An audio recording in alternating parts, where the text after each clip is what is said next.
that should put us on the air, maybe. We'll try a refresh. It says starting stream. Alright. Alright. Alright. Alright. I did not adjust any of the cameras. We're going to go ahead and share this out. I did the debug earlier, so the title is correct.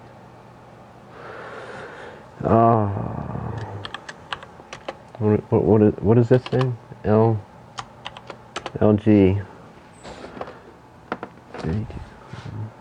32 LN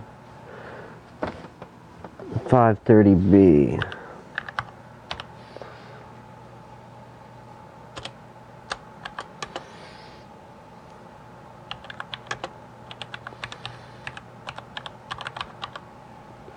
Replacement. Check it out. Can we fix it?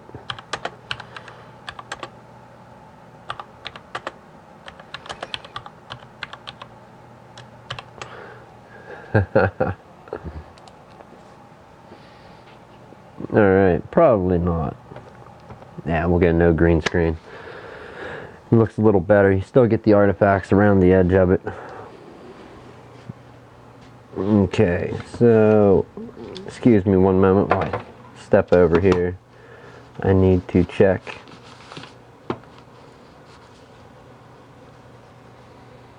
There's the mouse. Okay, on a data backup. Did we indeed get one?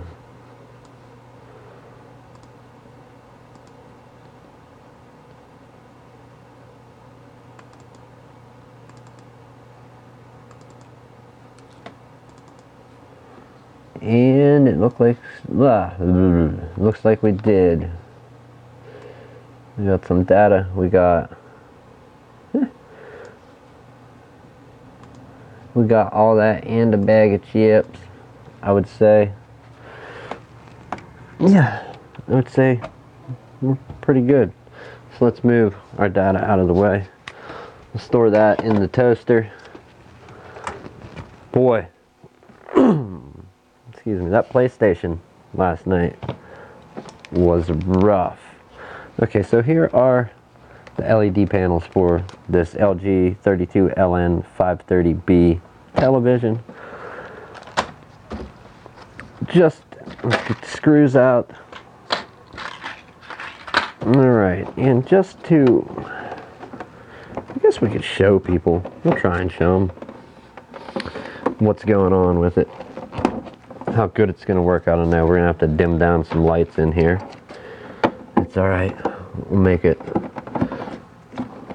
a little shady.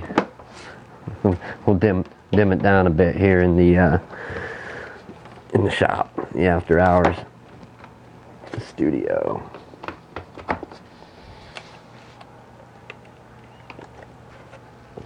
Coffee. Do you have some? If you do, great time for a coffee break. Wow, look at those prisms that you guys can see. Those are definitely, how do we do this? Which way? That way? Nope. That way? That way? I don't know. That's what I'm seeing on camera.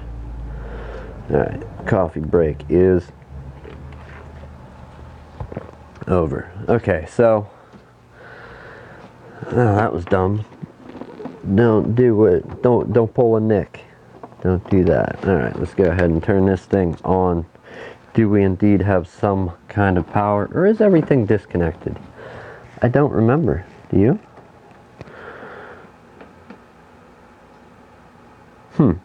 Well, perhaps, since I don't remember, we better pull the power. And we'll take a quick look inside. I know we had the multimeter out testing this, and I want to show you a few other, maybe not a few, maybe one or two other things that you can do. Okay, so we have our power going there. Yeah, it, excuse me there, it looks like everything is still plugged in. So let's go ahead and put power to the television. And then we will let it sit for a moment and see if we can't get it turned on. If we can, and then I will show you what I'm talking about. I think I said last time that I believe you could take a flashlight. Okay. I do have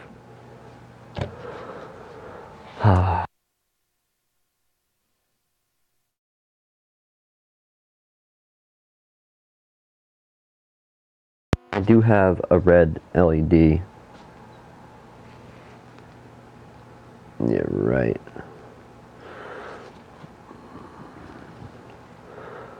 Not that. There is a red LED there. Let's kill some of this lighting. Can anybody see that or no? That it is slightly red right there. Right here. It should change when we go ahead and attempt to power on.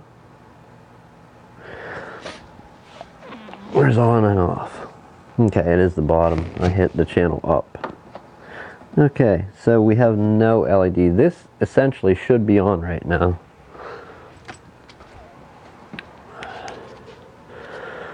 What we are going to do is hit our source button, or input,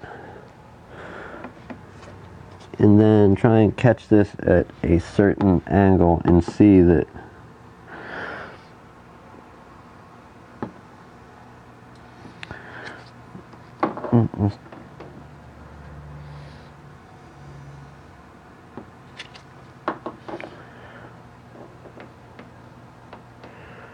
that would make it on.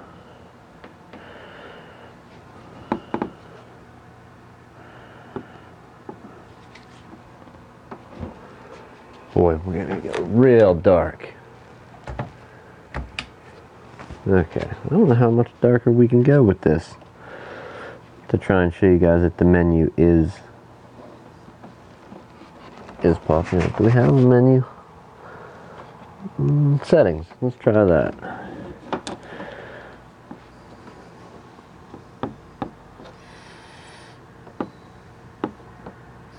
Okay, so I don't know if you can see that there.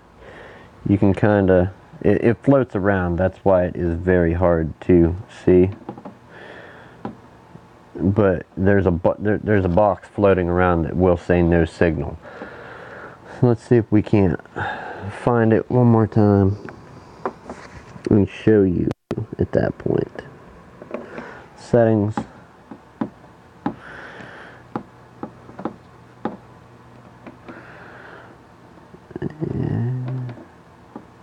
Okay, so we got a, okay, yeah. Can anybody see that we have boxes on screen and we're, can anybody see that or no? You're probably just seeing the reflection off the ceiling, correct? Alright, let's kill one more light and hopefully we can show you.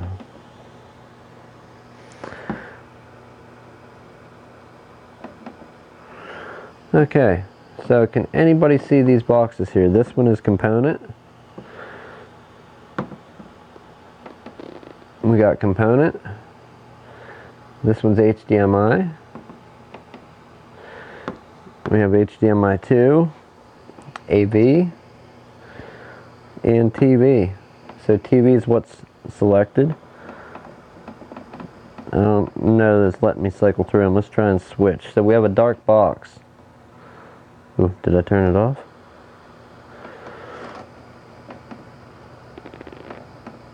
Okay, there are our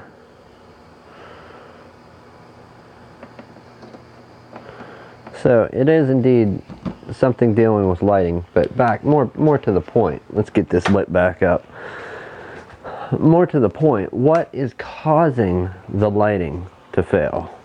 Okay, that's more or less the problem. What is causing the lighting to fail? Okay. That's what we're going to try and dig into. So let's go ahead and turn off our TV. And we started on this a little bit the other night. Alright, keep our power cord close, keep it handy. Okay, so we want to juice this thing up and have a good shock, a zap. Now, one other thing that I didn't do that I probably 100% should do right now is let's go ahead and clear away some of the crap so I have somewhere to set this TV when we start ripping into the panels. Anybody interested in an iPad Pro original life-proof case? Contact me if you are. Contact me if you are interested in one. I believe 2015 model is the model I'm talking about. So let's take these few moments and clean this stuff up, get it to a point where it's workable. Because if we go and open this panel up to where I think I'm going to, I need some places to set some stuff. So let's move this all in one unit, this all-in-wonder. It's like that reminds me, that is the name for the old ATI cards. Okay. Dead there. Let's throw the camera over here. We'll get some light back in here. What an update with this PS4 yesterday. So, the hard drive that I did the backup to, I don't want to say it failed, but when I plugged it back into a computer, it stopped updating, or it stopped formatting, doing anything at all. Would not respond to any encouragement of any kind with Windows Disk Management, Partition Manager. Yeah, it was not working. No way, no how. So the hard drive I'd done the backup to, failed miserably. So I went ahead and grabbed a 500 gigabyte hard drive that I have. It was one of my externals. I ripped it out of the case afterward. Or no, I didn't. No. The other one was ripped out of the case. This one, the second one, I went ahead and did the backup, put the 1 terabyte in with the fresh install of the Sony software or firmware, however you say that, and it was working great. After I saw that it was indeed working, I restored the backup to it. So hopefully I'm going to do some Kingdom Hearts gameplay, Kingdom Hearts 3 later. I've had the game for a few days now and haven't even turned it on once. I've been waiting, to do. Anyhow, okay, we have an area for our screen. Let's go ahead and try and rip into this a little. We need a screwdriver, namely a Phillips.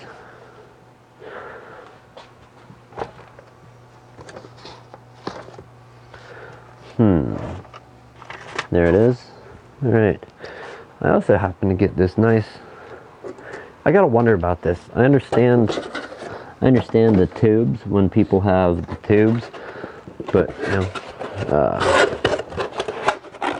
triangle boxes, come on. But hey, the LEDs came in it. All right.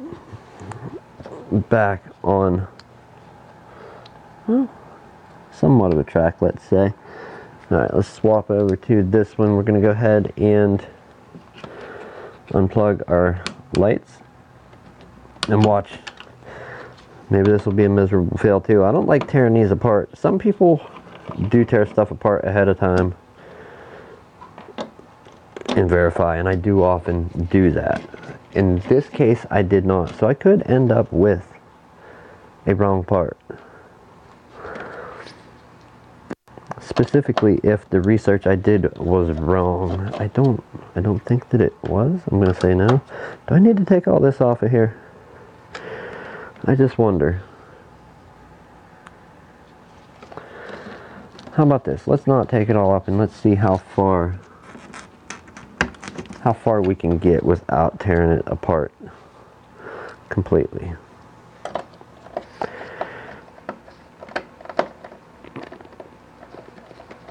if my thinking is somewhat correct, we may be able to take the front bezel off and access the screen that way.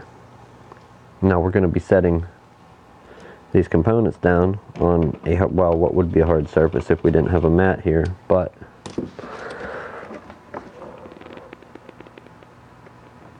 I think we might need to because of the T-con board right here. We have this one that goes up. Let's go ahead and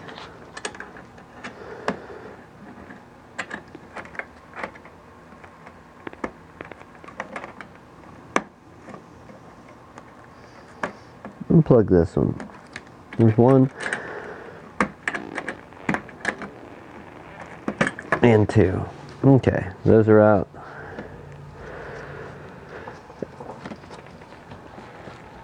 It looks from the back, so we'll go ahead and turn this over. I want to see if I have access to the panel. Yeah, okay, so we have to unsnap this front bezel. You know what, let's go ahead and unsnap these three here, being careful not break the plastic. Being careful not to, yeah, to not break it. That's, sounds like a noble idea. We want this thing to go back together and be sturdy, sound. Alright, there's some.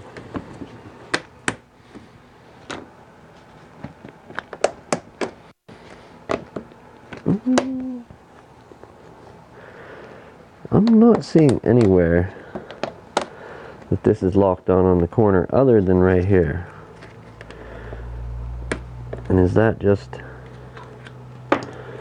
being difficult to come off of this corner? I don't know.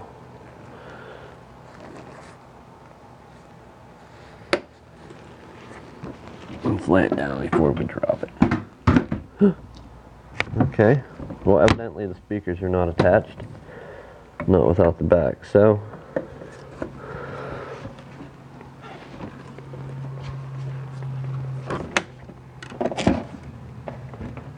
we'll lay that down there. Now let's attempt the bezel without any weight.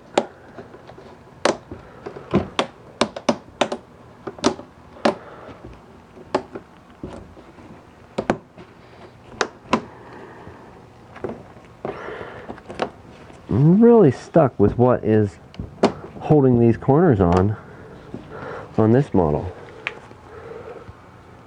There's absolutely no screws, and other bezels have just, you unsnap them and they come right off and you get access to the screws around the edge. But this one is, yeah,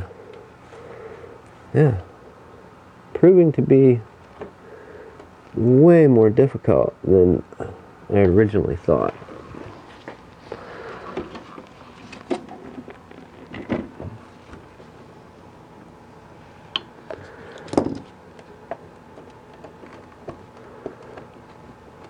Oh, okay. I get it. I get it now. It has a tab coming from the other side. Okay, so all the tabs come up and hold these latches. This one actually has a tab that sticks into the frame on the corners. All right, that makes sense. Let's try this again. Yielded the result of, Nick, you're being dumb, you didn't look.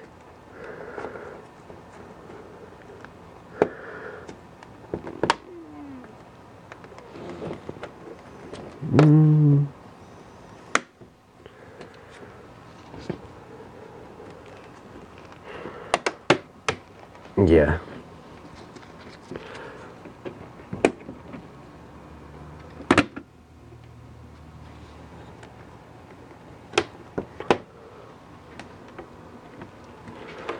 You know what, we're going to work our way around this side. It's already off. We can get one whole corner to corner off. We may be a little more successful with it. So let's go for that.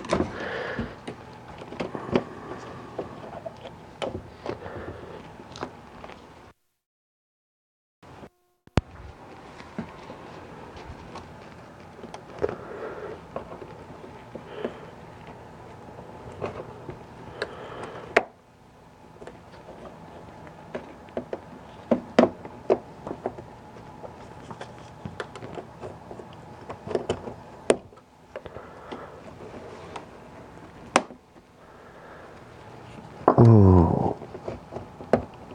Okay, that one's up.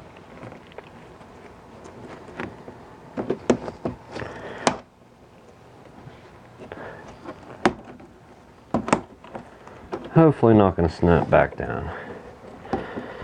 Okay, there's one in here. Should be the other side, possibly.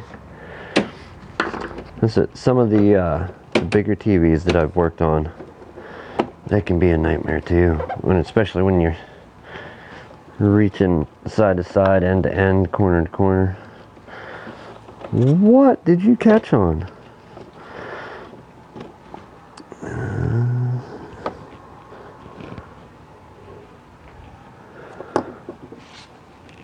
There it is. Okay.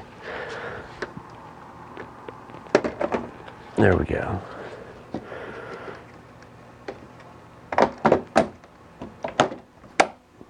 Alright, bezel off. Oh, I love it when stuff gets difficult. Does that deserve a coffee break, people?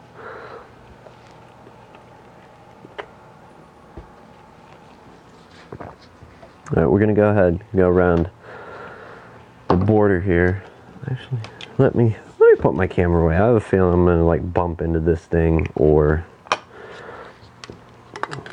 do some damage. It's not a Sony, I understand. It's a real nice Panasonic. I like it. I love it. I've had it for a while now. Real comfortable with using it, but it's definitely not a Sony. I think I'm going to switch to Sony, actually. I don't know. I'm pretty familiar with the Panasonic, the operating system on it, or firmware, or whatever. But, alright. Camera out of the way.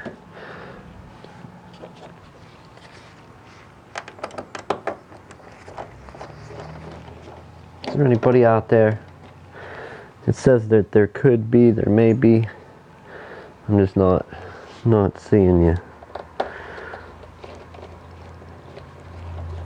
It's funny, the other night I had a few people on, and some guy, I don't know how often he watches, but it was nice engaging with somebody. That's the idea here, you know. And not everything is a fix or 100% with these. Okay, so some of this stuff, it's purely entertainment. Yes, I am trying to fix it, but last night was a perfect example that I'm unfamiliar with PlayStation 4s, and you know, no idea with what I was doing with that. Just trying logically to go through it with some half-assed instructions from Sony, which skipped out some of the vital steps, like. But I did accomplish it. Eventually, I made it through it, and was like, yeah, okay. And I now have a 1 terabyte hard drive in the wife's PlayStation 4. So, happy about that.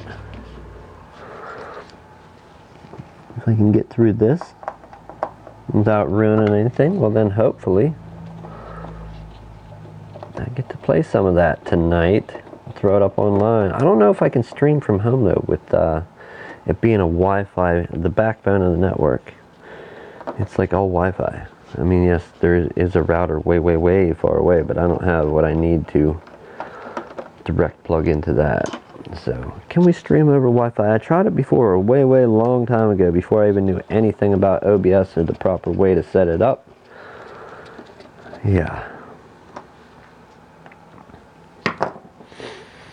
Okay, so let me think about this for a moment, because we have our T-Con board disconnected on the one side. Hopefully it don't come apart while I'm moving it around. Let's think about this. Okay, we will need to unplug this ribbon cable here. And also, I'm going to say we need to take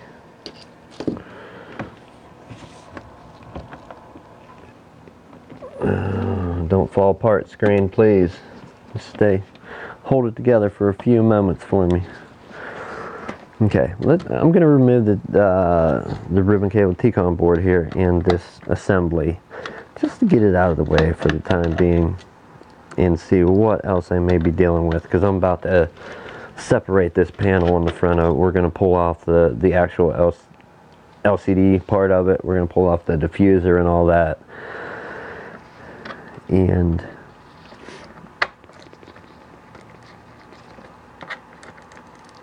I want to make sure that when I go to lift this panel off, I'm not going to have anything here prohibiting me from doing that or limiting me. Okay, so let's go ahead, peel that tape. This is one thing I am out of. I did get some new LED tape for putting strips down, and I suppose we could use this for some other stuff in shop, but I don't have any more of the cloth. I can't even remember the name of it. I even have trouble remembering what is it, Capcom tape? Yeah, that's rough for me to even remember the name of that. Okay, we have one ribbon cable here. This ribbon cable that is running down, I did go ahead and unplug there. Let's put this, and we're going to put an arrow on this for directionality sake. Up is exactly how we will label that, with an arrow. Okay.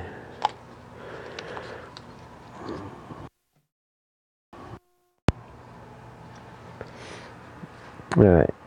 I feel like there's nothing running around to the front of the screen. That was connected to the little, when we take this outer metal bezel off, we should see some of the ribbons that come down and connect to a board here that we'll have to flip out of the way. We'll bend them, basically they'll be hanging, and what we're going to do is bend them up out of the way. You know, if it was something that was hanging down, we'd take and folded, we're going to bend it up out of the way and then pick the glass panel up off. So let's how hard is it going to be to get speakers off of here? We got to pull all this tape. Yeah, no, nope.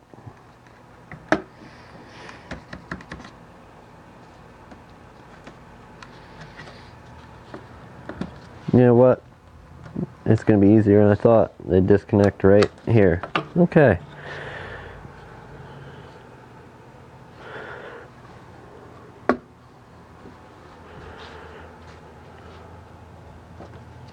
Never hurts to put a mark on it.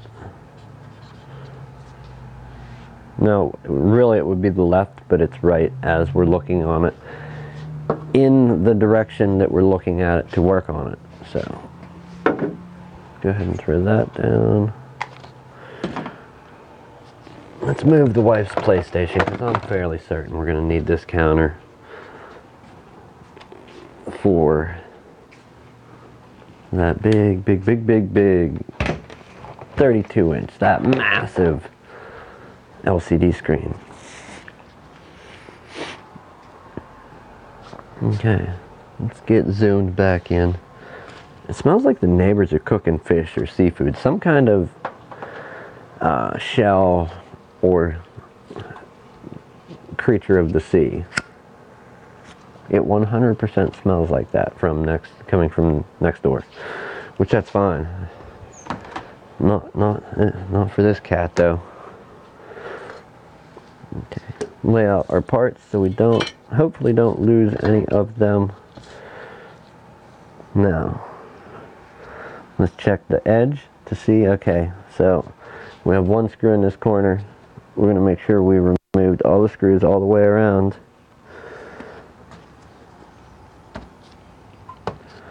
I think there will be maybe some screws on the top. No, did I get them? Okay.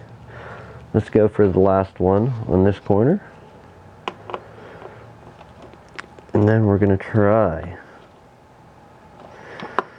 You know what? Let's put one or two back in just until we flip this panel over. Then we'll take these out.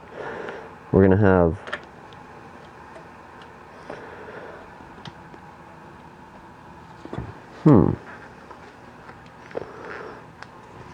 Oh, I get it. I get it. Okay. Okay.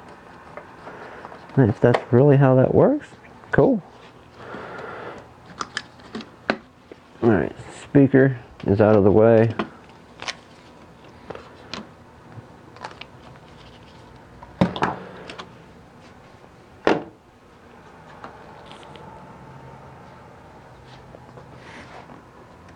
This TV was given to me by my aunt.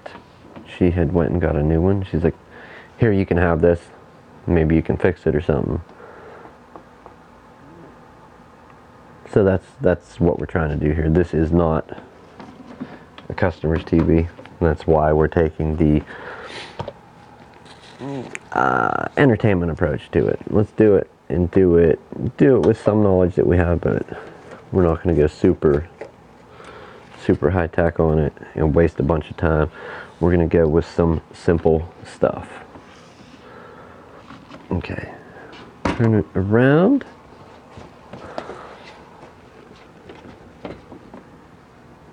I don't know that I like that,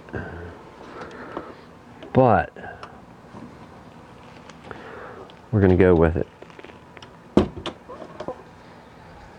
Okay, where is that last remaining screw? Right here.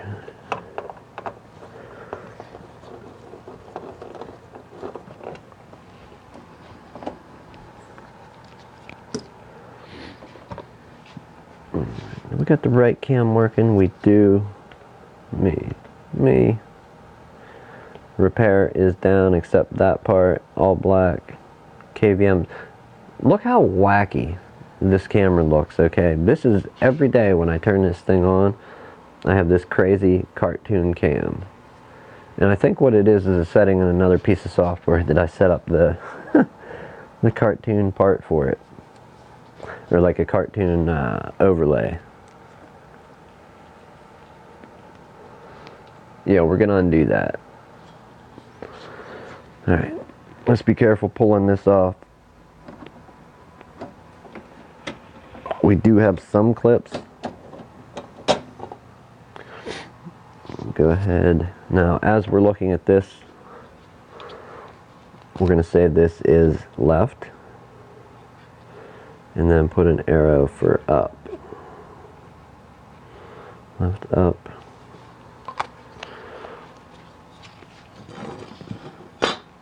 Let's get our other side. And you know what? If it does break,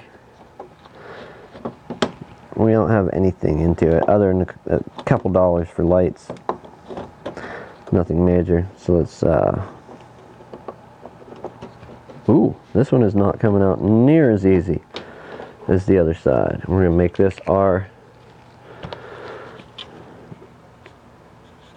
So we'll put R. We're gonna go ahead and right up, just so we know which way they go back together. We have a point of reference. Put a B here for bottom, arrow, R, left pointing arrow, and an L. Now granted,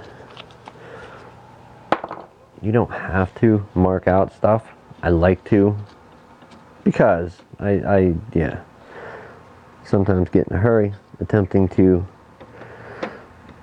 put these things back together, and that is where most of my problems begin. So that's why I made a habit of marking stuff when I tear it apart.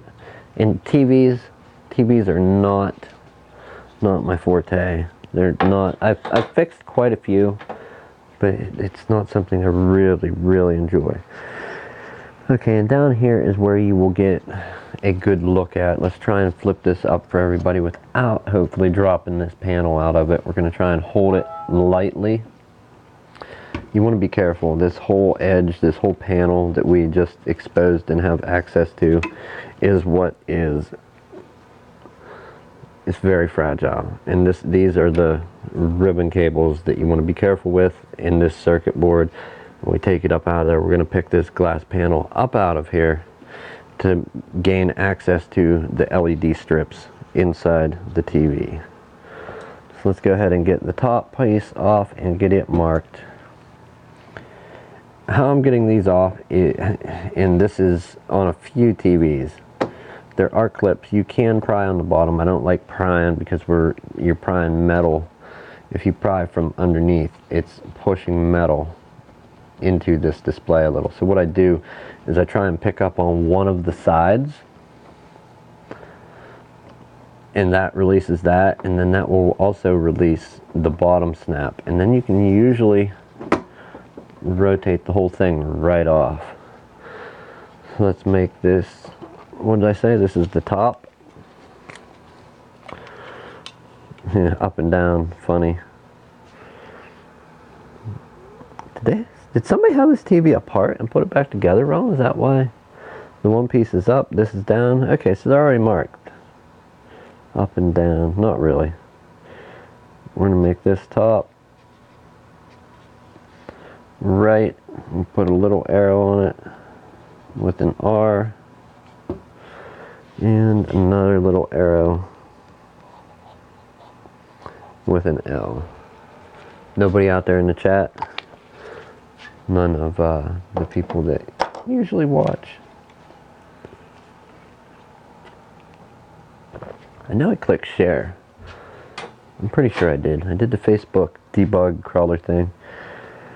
Okay, these panels do have a little bit of give and flex to them, but you don't want them bending too much. You want to try and keep them flat. I don't know how much flex you can put in one before it will give way and break, crack. That's something I've never attempted to do on purpose. And there you can see that I'm bending this out lightly. Are these a little more robust than I think some people have let on in the past? Yes. But, whew, it's just fragile stuff. Okay, we're going to go ahead and find somewhere to pick up on this from very gently with, we're going to get a plastic tool, I think would be the way to do it. There is our phone and who knows what repair box. I'm getting messages on the cell phone. Who dareth text in the middle of this mess? Okay, so what we want to do here is get this panel lifted up and carefully place it behind us. I don't have my I used to have a big wide spudger. It was, one of the pry tools for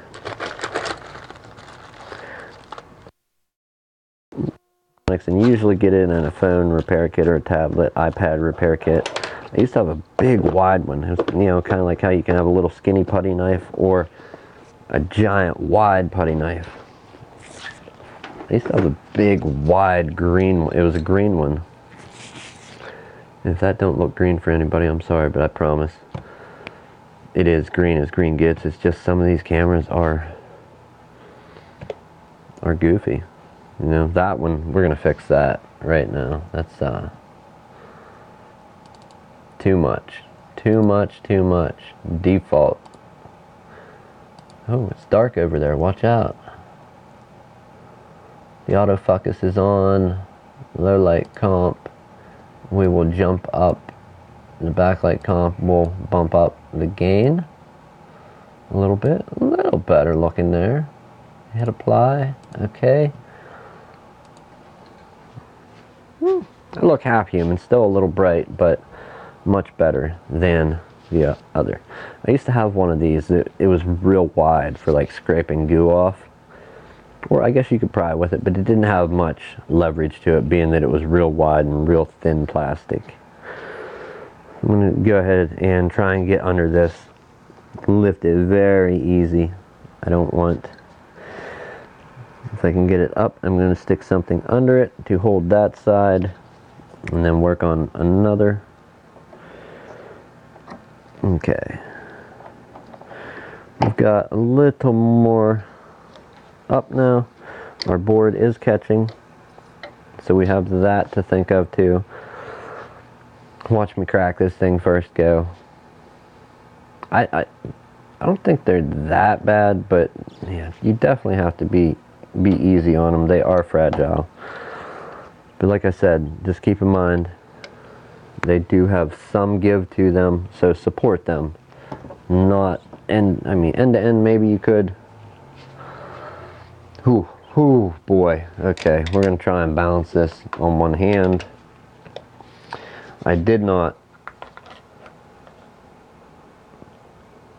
Can we? I thought we was making it disappear. We kind of are when it gets a green hue to it. We're gonna take our round handle broom and brush our counter off just in case there's any debris laying on it. There was work being done here today. Okay. And just to make it easy to pick this thing back up, we're going to go ahead and put some stuff under the corners. That way we don't have to slide it. We can be easy with this fragile LCD panel. LED, LCD. Now we need to get our, I think, a diffuser layer out. Do we have to tear this down further on this model? Yes, we do. Excuse me. Okay, sorry about that, people. There is another layer that we have to tear into. Namely, this layer here. We got some clips that are clipping more of the bezel together with, and I believe it's what's clipping and holding down our diffuser. Some of them, the other ones are just stacked in there, as in this case.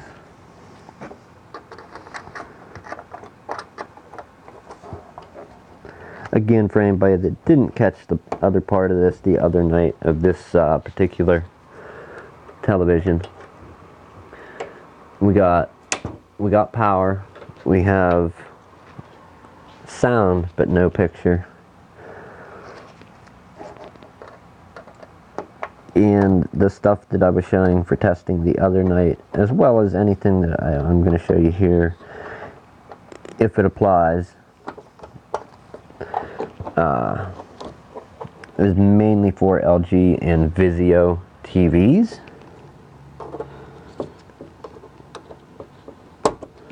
Let's go ahead and keep that in mind. Okay, now it should be a little easier to start pulling these off.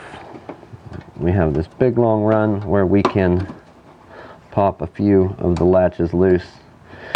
We can get these ones, and then we should be able to flip this up off of here.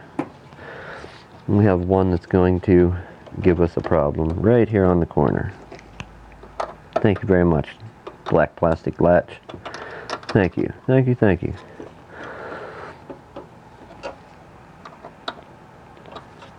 Oh, sorry.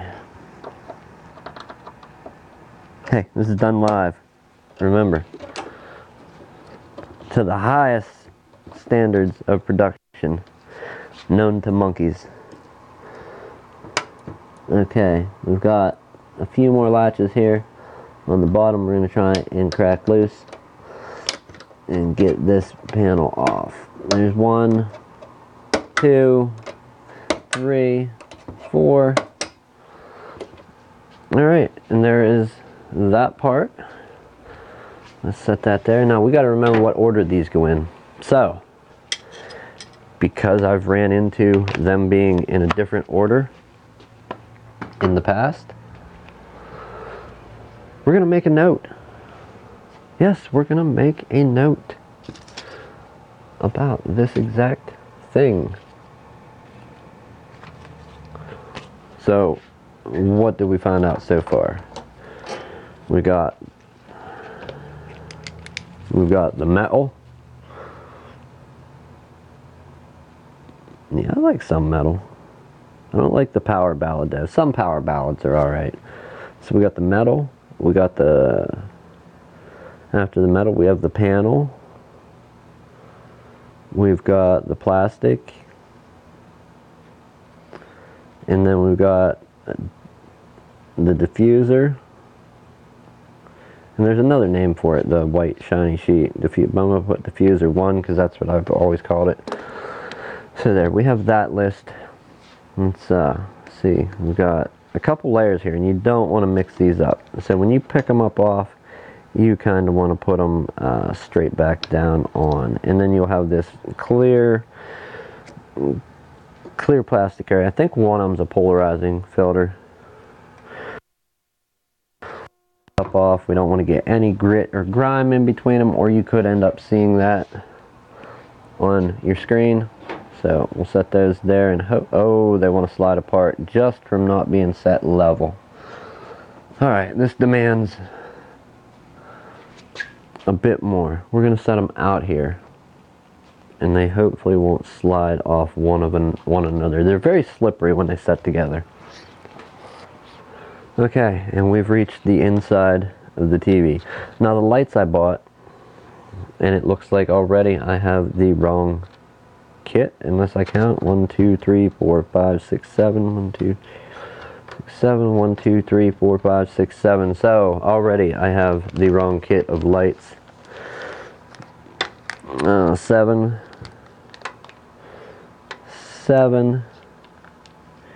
and I don't need one with 8, I need one with 7. So this TV, I did indeed order the wrong kit of lights, but if we can find the light that's bad and it's on one of the strips of 7 that I have, and that is keeping the whole chain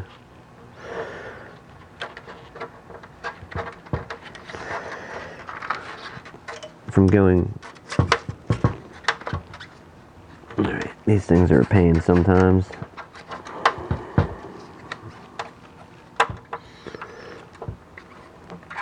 Usually they twist. Am I wrong? Oh, no. Okay, so it's a snap in the back on this one. Let's take a look. Squeeze it with pliers or just rock it and pull? Alright,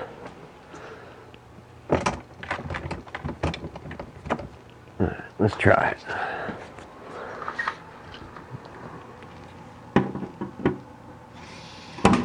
There we go.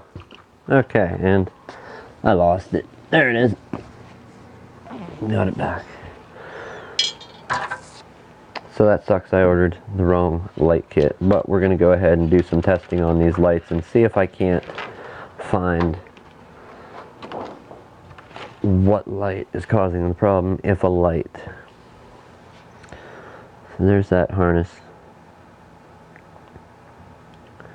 We are disconnected. Can we scratch a little bit on the wire on these and light them up with our multimeter? I don't know, but we're gonna find out.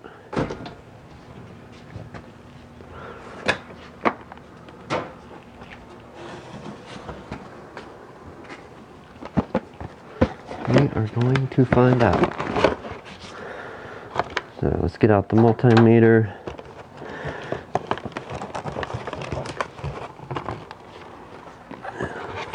Funny, I keep it in the box. I do use it a lot, but I tend to, if anybody asks the wife, I do use boxes. I keep boxes, too many boxes, but it's alright. Because if I'm going to give it away, or sell it to somebody, or resell it later on, I have the box, I have the instructions and stuff. So that's why I try and keep boxes. Also to keep it in cases like this with my multimeter. And it keeps your stuff nice.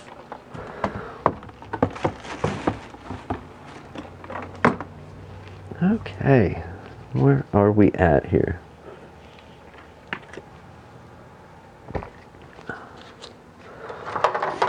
Now we're going to go ahead, and we know that there should be no power going to these LED strips right now. Real quick, we're going to pick it up and verify that we did.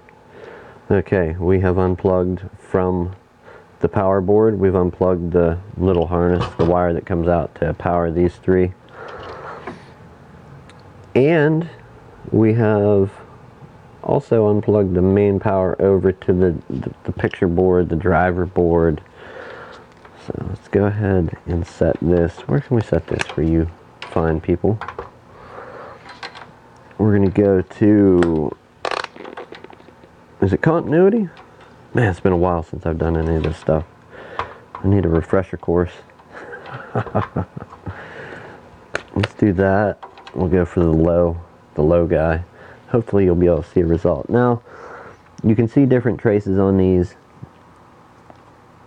We're going to go ahead and poke through it there. And then find another one that is separate. They're pretty big traces that come through. So, and I don't know if this is actually, I don't know if you'll be able to see it. I'm trying to see if you can see it. If you can see the light.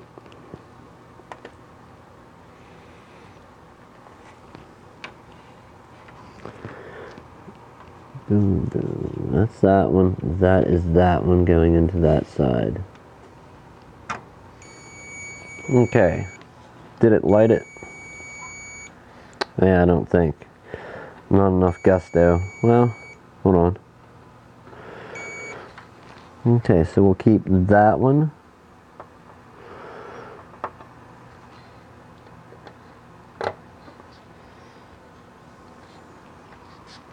Wait a minute here, people. Wait a minute.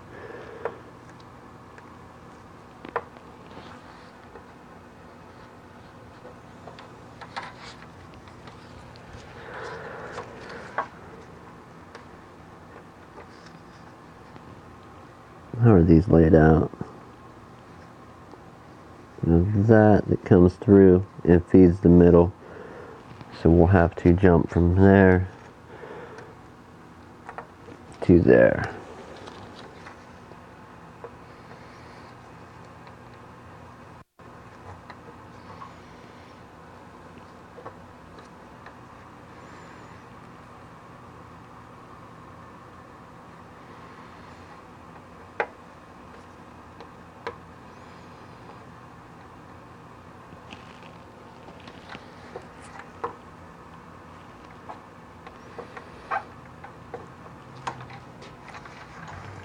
Was I on the same one and that's why it was giving me continuity? I didn't think so.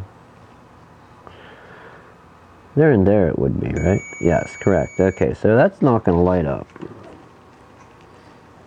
Even if it's right. We don't want continuity going that way.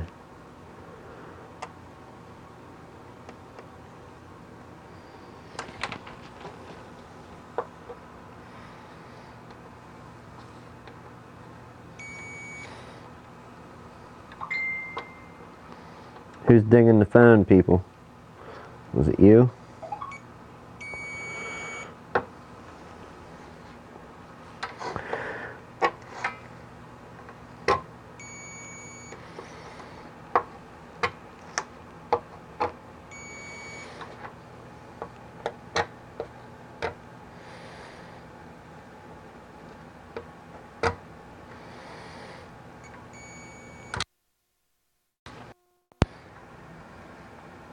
And I don't have another thing. I don't have my DC power supply here.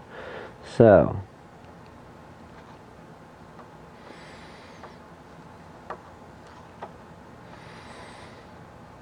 really? It's not gonna let me touch that.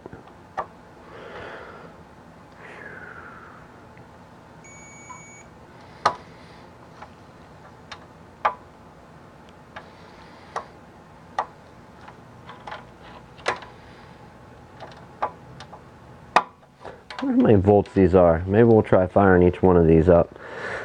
You can determine which bulb would be bad by checking on either side of it. However, we did those. Alright. And again, this may not be a bulb problem.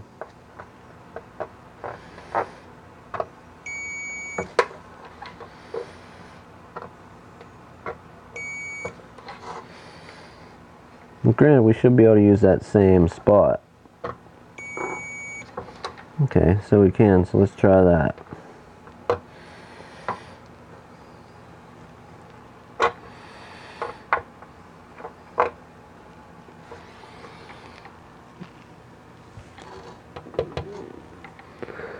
I don't know, that one looks a little burnt, but I'm not going to call it done yet. Yeah, I think it's just the way it was made. How did that work? If that worked there.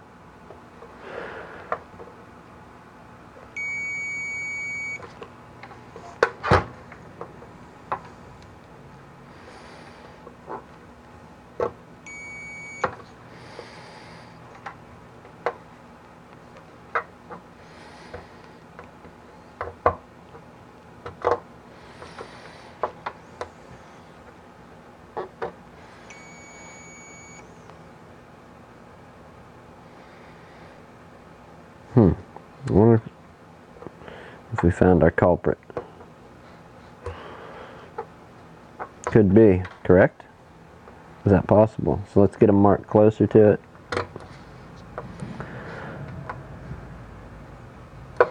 Let's make a mark closer to this one.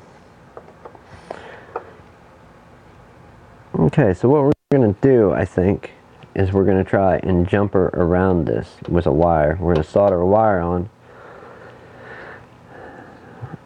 and see if we can fire up some lights. In reality, I guess the safer way to do this would be, let's take A1s and B1s. So we have two A1s and a B2. Could we put a B, or two A1s and an A2? Just by chance, could we get away with putting an A2 in here? It's only one more bulb, so in reality, if I just desolder one of them, we would still be running the same number of bulbs. So what do we got? 1, 2, 3, 4, 5, 6, 7, 8. Excuse me. Is that at all possible? And I don't have the B1 that I need. I need two A1s and two A1s and a B1, two A1s and an A2. We have no continuity. So let's try and plug in one of these. And it's on this strip, isn't it? Yeah, it's... Which light is it? So I guess maybe it'd be better to try the jumper wire.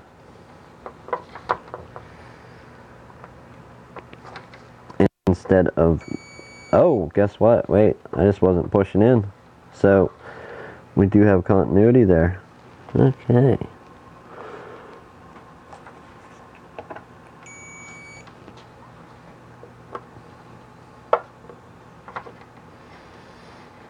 But why not here? What's...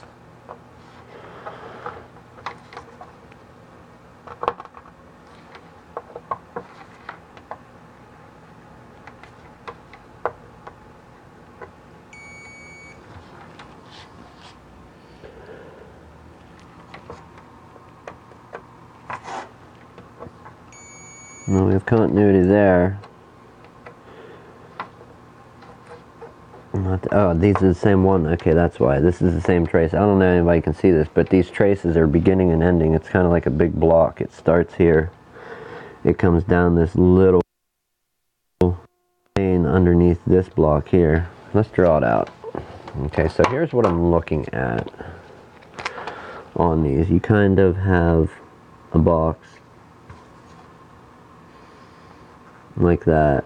And then you have another, this isn't going to represent a box, it's going to represent a trace there, and then a trace running under this, on up along that, and then this trace opens up into a box that goes under the LED and ends there, and then the same thing, it repeats. Same thing that repeats here. So essentially, to put this on paper and not look like a nut drawn on LED lights, we have our bulb. Let's see, we have our bulb, and then we have our trace that runs under it and ends and goes in under the one before it, kind of like that. There it is, kind of like that there. So we have one trace coming out, this trace runs under it, and then there's a third one. They're just kind of stacked like that. And this one runs out, and then this one that's running underneath opens up, and you have a bulb again. So I don't know if that makes sense, but I don't have continuity the one way when on all the other ones I do. So that tells me that for some reason I don't have continuity from where to where. From here? Was it this spot? No, from there to there I do, but from here to here I do not. From here to there I do not. But in those two places I do, because they're on the same one. So what do I do here?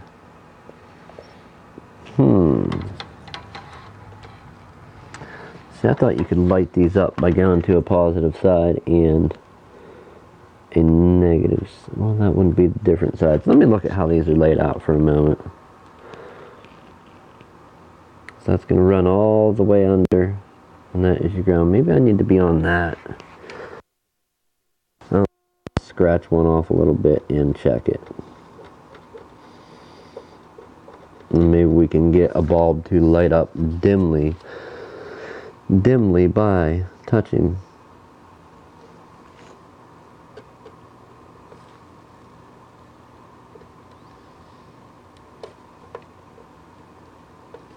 Yeah, I didn't think so, but I could be wrong. I know these two are separate, but are indeed separate, but no continuity.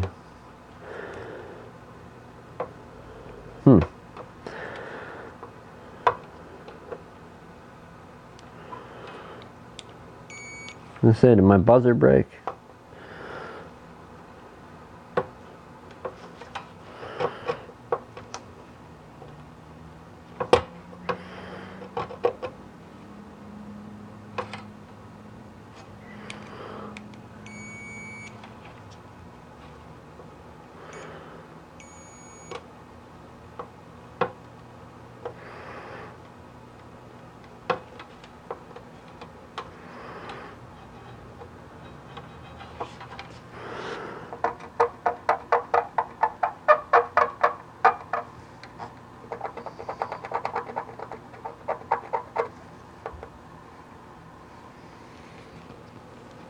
Alright, so I don't think that is the best method, or I have something wrong with the way these traces are laid out. We're going to go ahead and plug in a new A1 light panel, or LED strip. We're going to plug a new one in to one spot and try and power it up. Or no, let's try and power these. So if it's about 120 some volts going through that. Wow, those are crazy looking. What are these each? How much power do these each take to juice up and turn on? What's it take to fire these, I wonder? Calculator time. Calculator.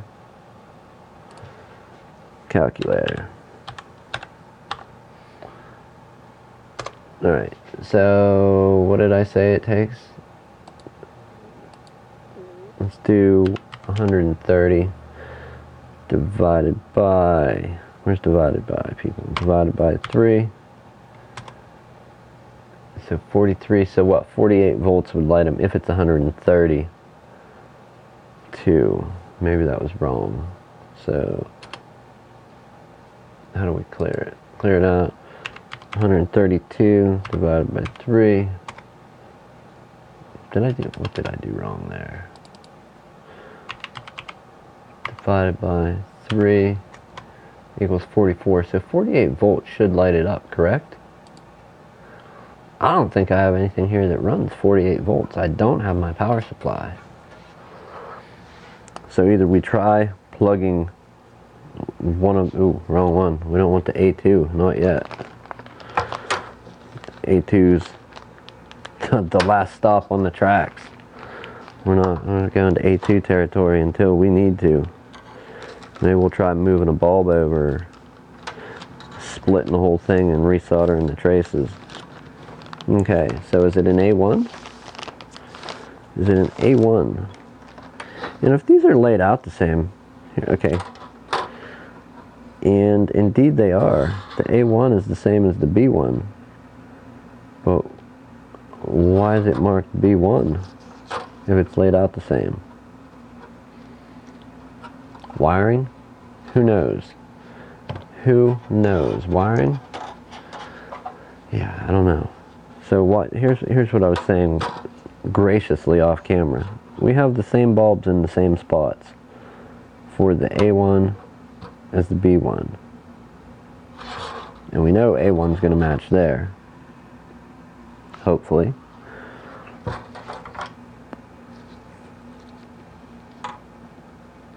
Boy, I really want to try and light one of these up. Let's see.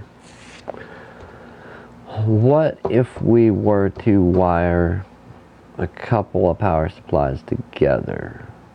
Or you know what? What if we get a 24 volt one? Okay, hear me out on this, like 24 volts. I think I have something like that here.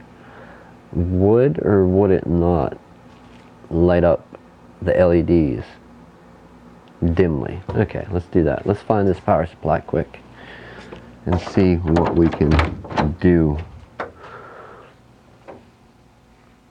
Honestly, I don't think there is no quick, but we'll give her a shot.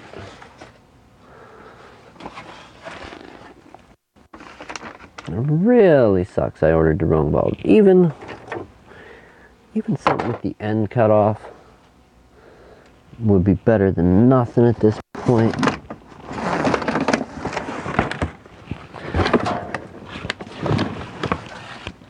I know I have some old goofy voltaged power supplies. Let's see, 19 or higher. 90 watt, 19 volt. No good here. Your voltage is no good here. What is this big clumsy thing? Is it even going to tell us?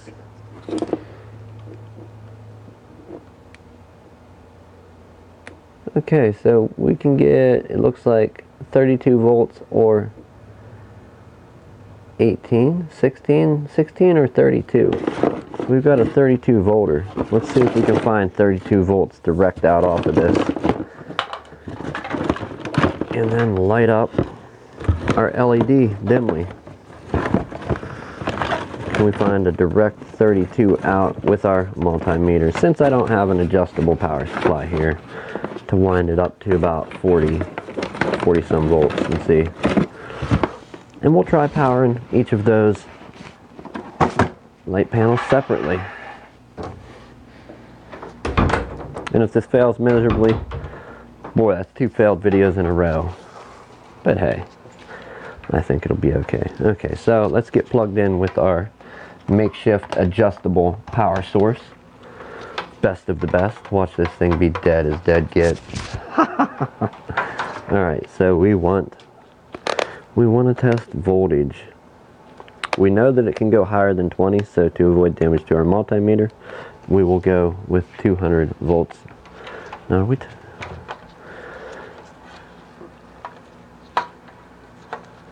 alright, let's just wager a guess and stuff some pins in here. Okay, 17.1, 15.6, and it's backwards. Was this backwards?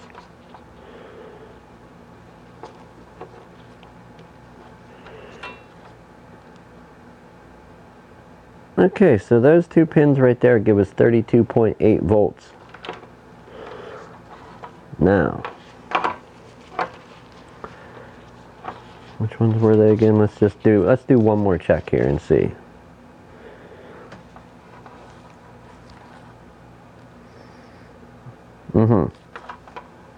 Okay, we're gonna go ahead and mark those.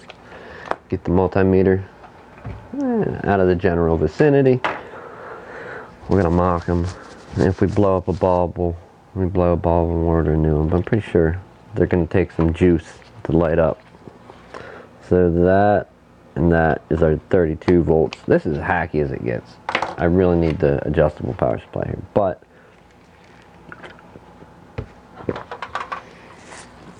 and which one were we having complaints with?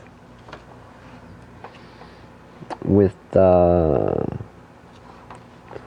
A2 had more bulbs on it, not just 7, it had 8. An extra bulb. Huh. Okay, so how are we going to do this? Jumper wires that plug in there? Or, I don't want to cut the thing. See, this is something, and it's an easy way to do it, that I see happen quite a bit. People need power, and they'll just cut the wire and use that as their power supply to try and power something. And that's fine if you're just going to use it once and then you're done and unplug it. But I've seen other people reuse them like that, and that's not real safe. I mean, granted, yeah, are you going to start a fire? Maybe, I don't know. But it's not a safe solution for reuse, having wires split off and just bare wire ends. I tend to go with something, if it's going to be permanent, a little more safe. And if it's not going to be permanent, stop using it. When you're done doing what you're doing, unplug it and get it off to the side, get rid of it. Okay, so let's try our plug here. Do we have, yes we do. So that's going to be the safe way, I'm going to say, to do this. We're going to go ahead and flip this panel back over. Wow, that's quite a run. Okay, let's flip this panel over. We are going to extract our pins out of this plug, and we know it goes in each end. The black goes on this side, so we'll go ahead and mark that. We know black goes right there. Okay, we'll mark that, and then get our X-Acto and pop some pins out and plug into the power supply and see if we can juice up these LEDs and see where the bad one is. Being that there's a short, it may not power them on, or it may. Actually, you know what? That's a bad idea, because we're trying to power them all and they need 100 and some. They would come on dim. Can we do it one at a time? No. Yeah? No. Yeah. Yeah, of course we can. This is where my limited knowledge with multimeters.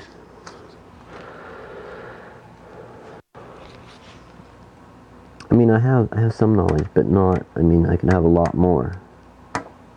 And this is where it really hurts me, not, because I don't do a lot of fault testing and testing voltages and crap like that, and you know what, maybe I should. I know how to do some of the basics though.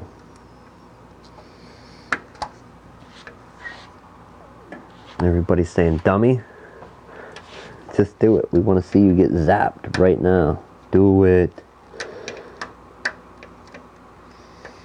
Quit crying and do it.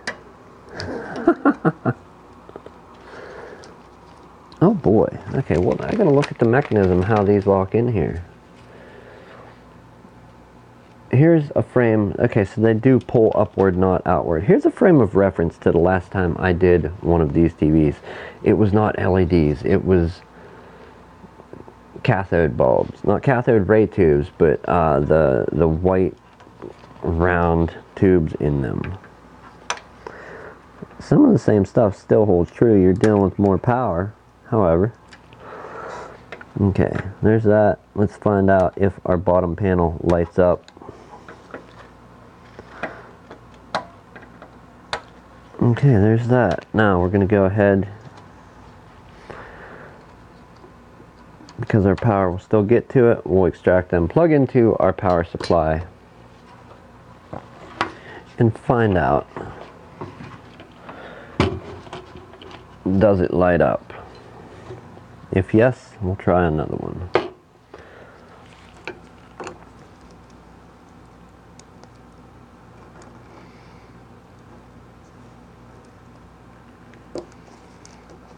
Got one, and soon to be two.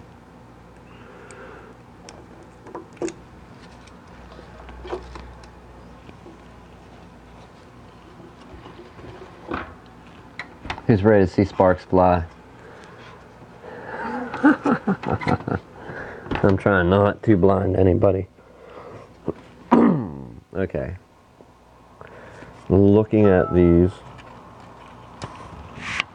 white is positive, black is negative, at least on their wiring diagram.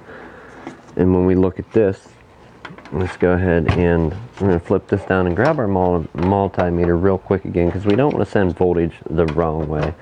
And when we tested this, we can test it with our multimeter and find out. Okay, so that's negative. So the one that those two pins that I marked, the negative wire should be in the middle. And how you can tell is when you test something, which this is, I think, pretty common. I think everybody knows it, knowledge. Whenever you test, if you get a voltage, bang, you're good. But you can also, I think you should be able to get a similar readout just with a minus sign, because you're hooked up to it, your polarity is reversed. So there, negative 32.7, which it's not really negative 32.7 volts, it's just our polarity, plus and minus is mixed up, people. So let's go ahead and do a final check. These tangled wires got me raging out on my wires right here. Going aggro on some wires. Now, we're untangled. I do believe I said negative was in the middle. Let's go ahead and check that again. 32 point what? 32.87. Okay, good enough. Negative is the middle.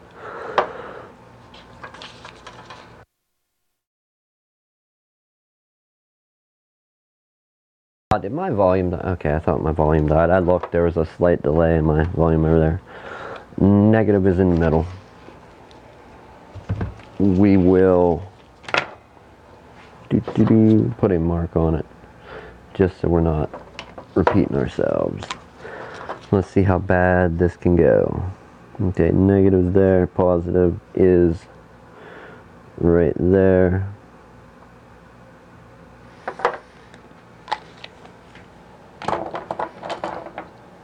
Coffee break.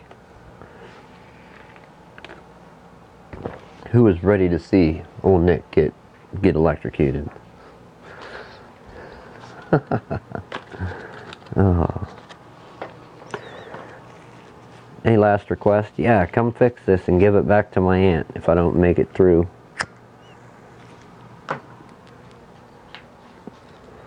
Oh. What fun, what fun. Okay. Let's go to our wire. Now, essentially we're running one bulb.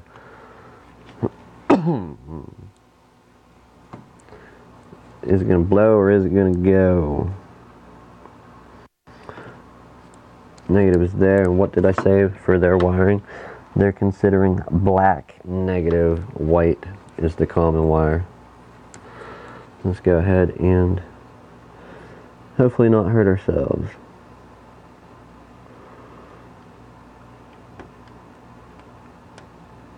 And of course, there's no way, no how that it's going to stay in there and plug in. It's two of the same type of end. Okay, new plan. I thought one would plug in the other. We need a pin to connect the two so we can handle the other wire safely. I don't like sparks. I don't like getting zapped. Give me this wire. Plug in there, or will it just kind of sit? I guess the bigger question is, will it plug into this one and not ruin? Yeah, oh my yes, we're gonna go that route. Okay, give me a minute here. We're gonna cut this off.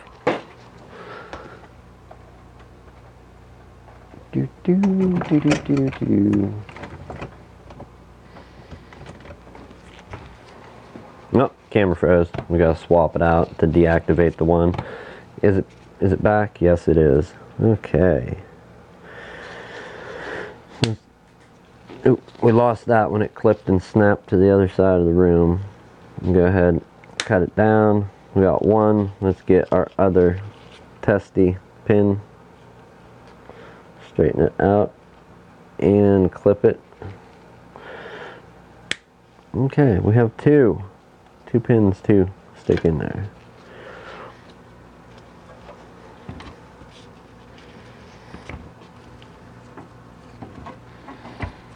We're going to separate these wires a little more to keep them further apart. One and one.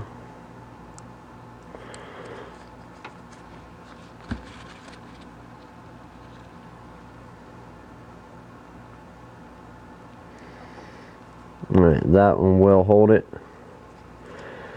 And this one should also hold it as well.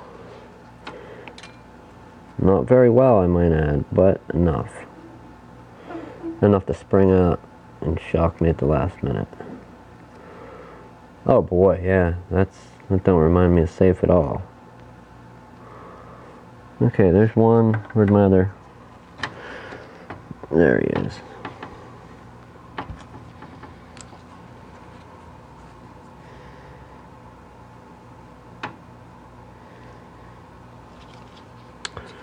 Black is negative. White is their common, black negative, white common, black goes to the negative.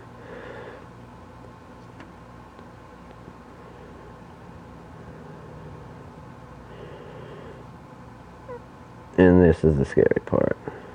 We're gonna get lights? I don't know.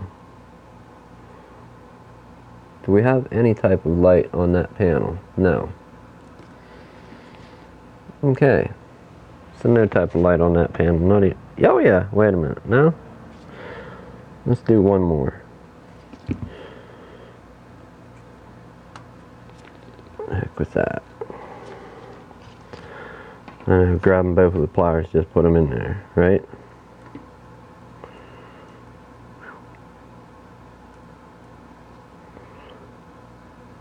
So no type of light on LCDs. Let's go with another one and test it quick. So that one was plugged in. See, I think the way they're wired, I don't think any of them are going to work right now. I just don't. I think all of them are going to not power because of the, what is that? It's not parallel. It's wired in series? Is that what it's called? When you have one wire running down and then all the other wires jump from the positive and negative lead. I forget. I don't know. Still though. Well, no, it would need...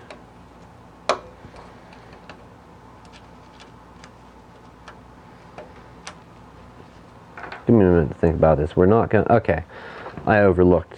Yes, the fact that they are wired in parallel tells me, yeah, okay, so that's not going to work. I would have to clip each individual one or rig something up to test them. How about we test one of our strips?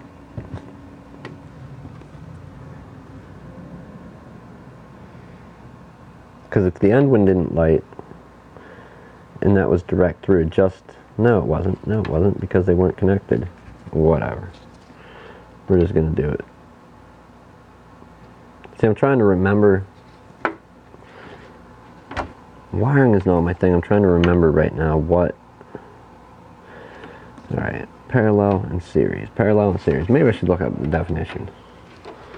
Parallel versus series. Let's go remind my aging brain what.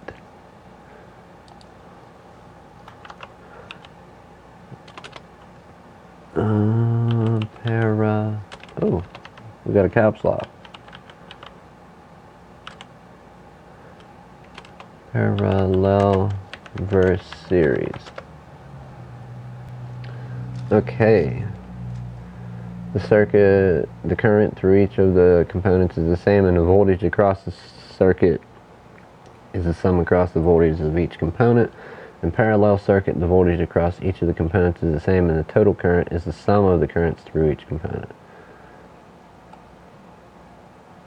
A series. I don't need an introduction. Just give me a picture. Give me a picture of something I can understand.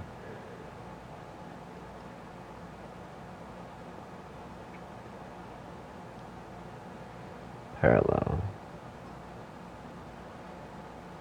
I'm going to say they're wired in series, not parallel. So if I said parallel, I was 100% wrong on that. Series. Let me look at this diagram again. So we're going. No, actually, it would be parallel. No, one of the same lead connects the all.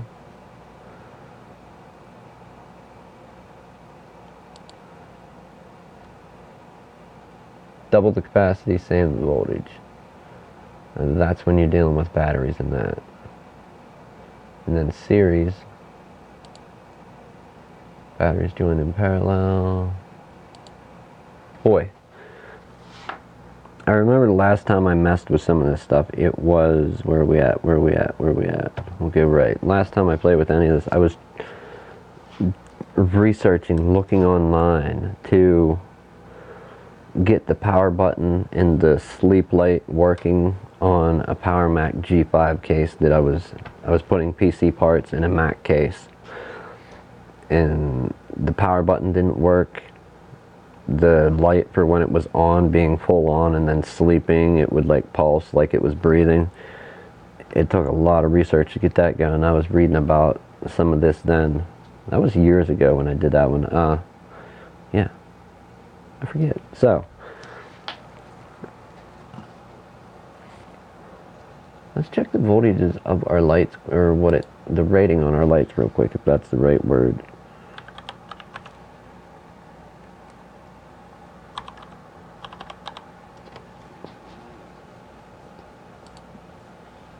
And what did I say? My TV brand, TV model number, 32LN530B.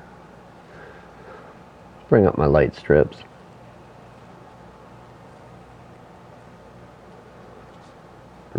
Really?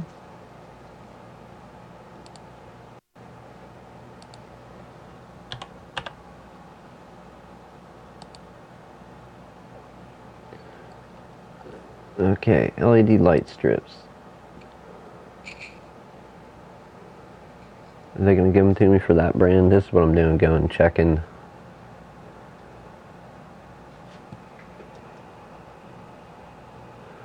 Yeah, we don't need no set of 12. LG, where'd it go?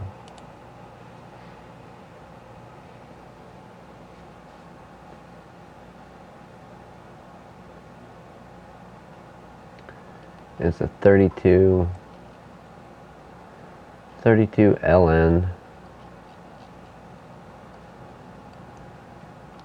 Well, I did not see it in that whole list. 32LX, LB, LB,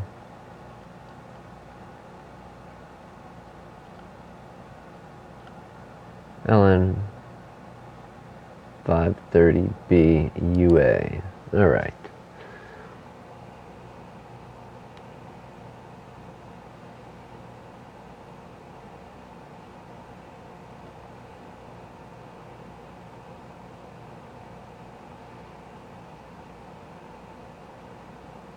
Ah, see, I didn't read that part.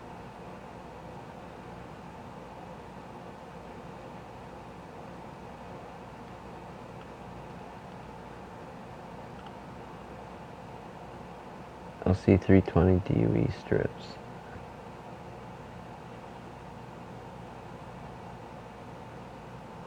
DUE, LC320 DUE. I don't see any here. LC.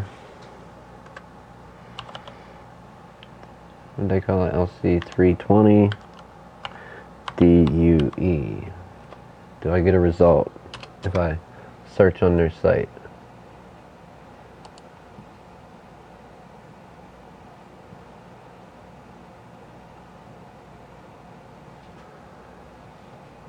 Okay, yeah, same price. Boom.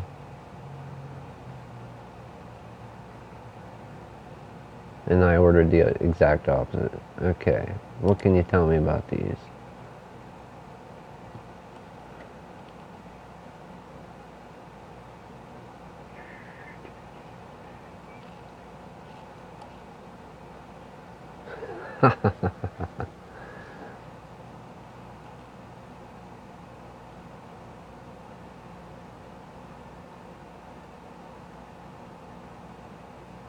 Oh, nice, Carl. He got his TV running. Okay, so let's go back to shocking me.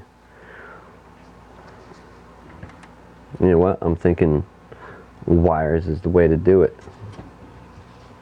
So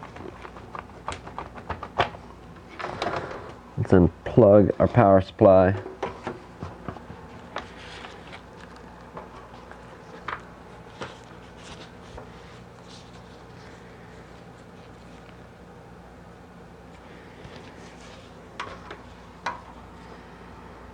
Boy, that is almost perfect for each one of those. I think we'll do it that way. That will make it work. That will be a little safer.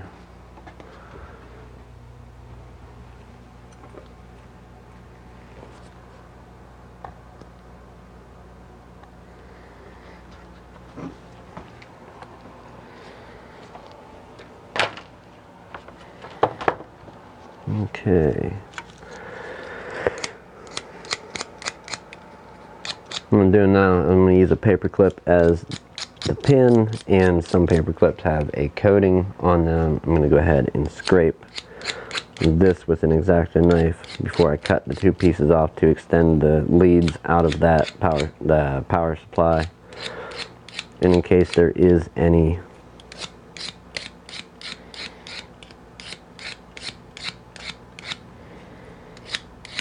coating on this, it won't be when I'm done with it. Or there will be none by the time I'm done scraping it all off.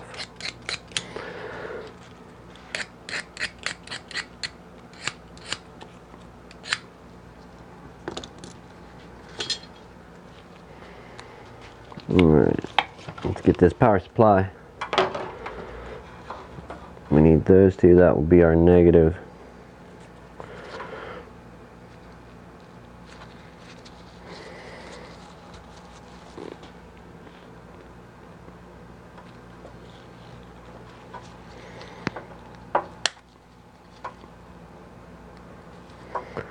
And then our positive, we want that to be the same length.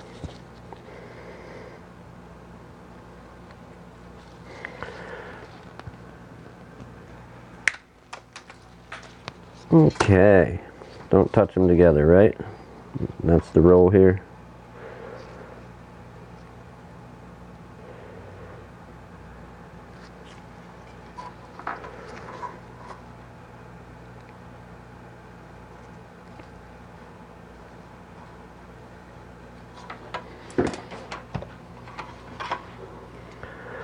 Alright, negative will be the downside, and we can get to each of our pins to hopefully light it up. Let's unplug them all.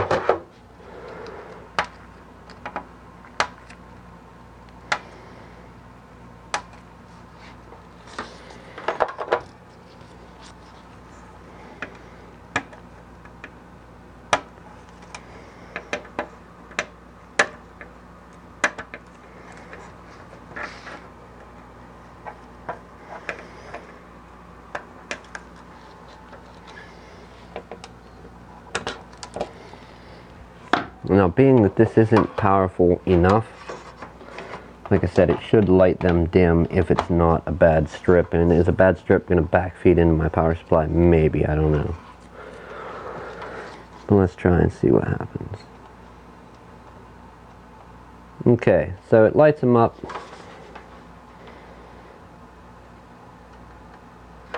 And guess what? Our B1 is one of the culprits. B1 was my suspected jumper around without testing the whole way through. And is A1 bad also? Or maybe the power supply is done. So let's check that again.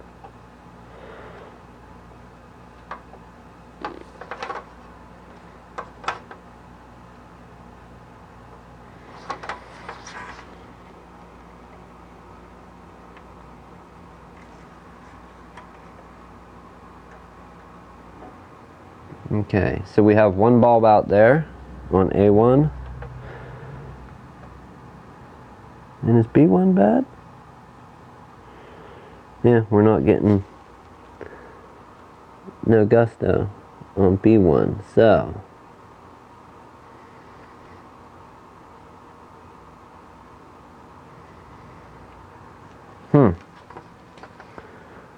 negative, positive, negative, positive. Now I wonder. Let's look at on the monitor, let's look at the pack of the proper bulbs that we need and see if, is it 3 A1s that they send, or are you going to get two A1s into B1 in that kit, or is it some different combination? So we have what, no bulbs out here? Wow, that's really hard to get the light, I've noticed, with that there. And it is plugged in, so let's go ahead. Negative, where's negative? In the right spot. Let's try it again. Perfect. Let's put some pressure on this one and see. I have yet to get it to fire even once. None of the bulbs. Maybe I'm not in the right spot to have it light up, but I've moved it around a few times. What I'm going to do... Really? Hello? Look at this. Yeah, Dad, what's up? Where are you at? What do you mean, where am I at? Yeah, where you at? Yeah, I'm trying to start fires with electricity. That's cool. Anyway, are you coming down this way, or I can. when you leaving? What do you mean? Let me turn my mic off.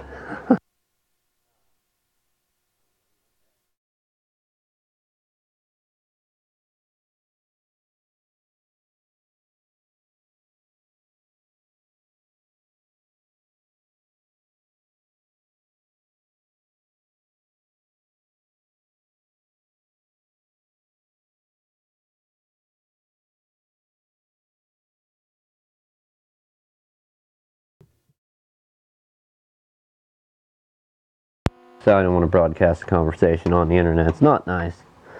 Even though he knows it's usually always am. So why we have one light out and this is still firing? No idea. No idea whatsoever.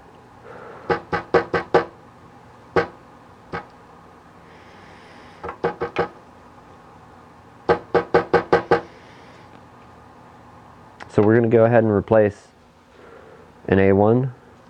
Our B1 will not light at all. I've tried even scraping the stuff off and tried a few times to get it to fire anything. So are they all out and there is power going through? I don't know. But if I didn't lose anybody that was watching. Wow, there's really two people out there.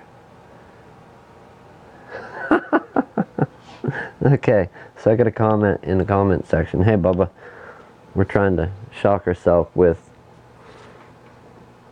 electricity, and that's not something you're allowed to play with right now. So there you go.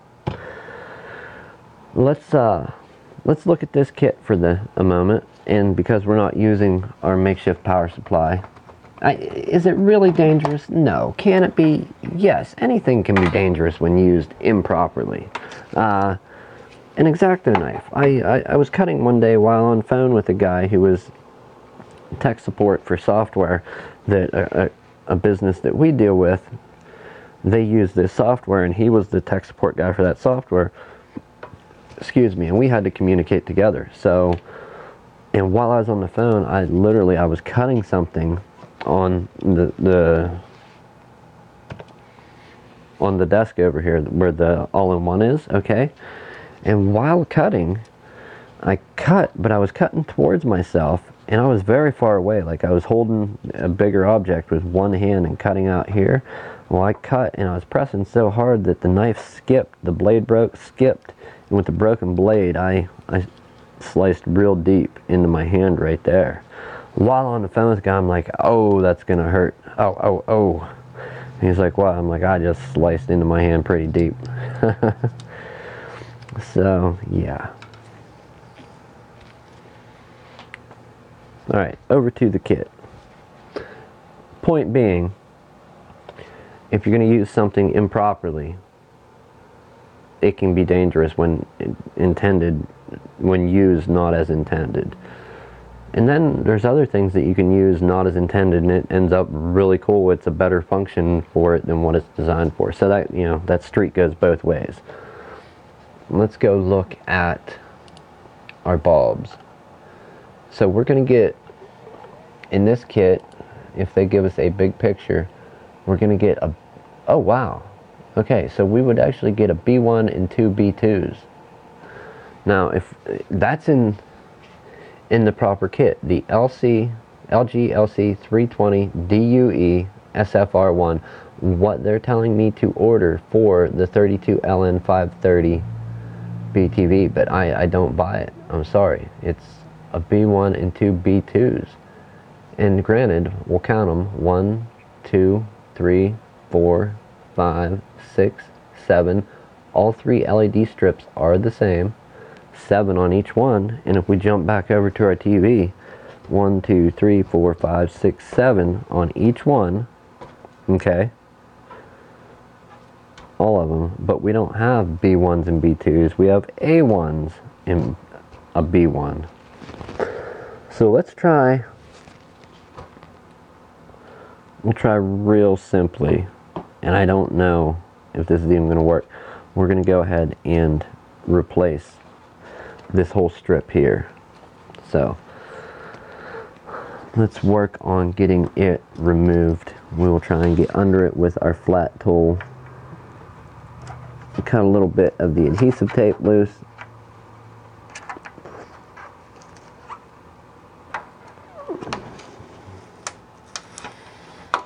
Okay. Whew. Well, this pop off there that easy, huh?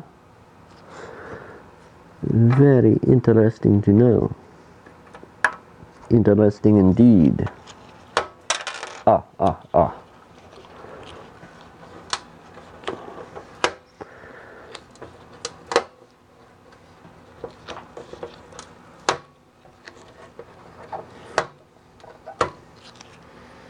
Okay.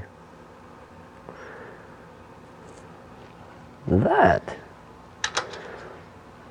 is a pretty robust light.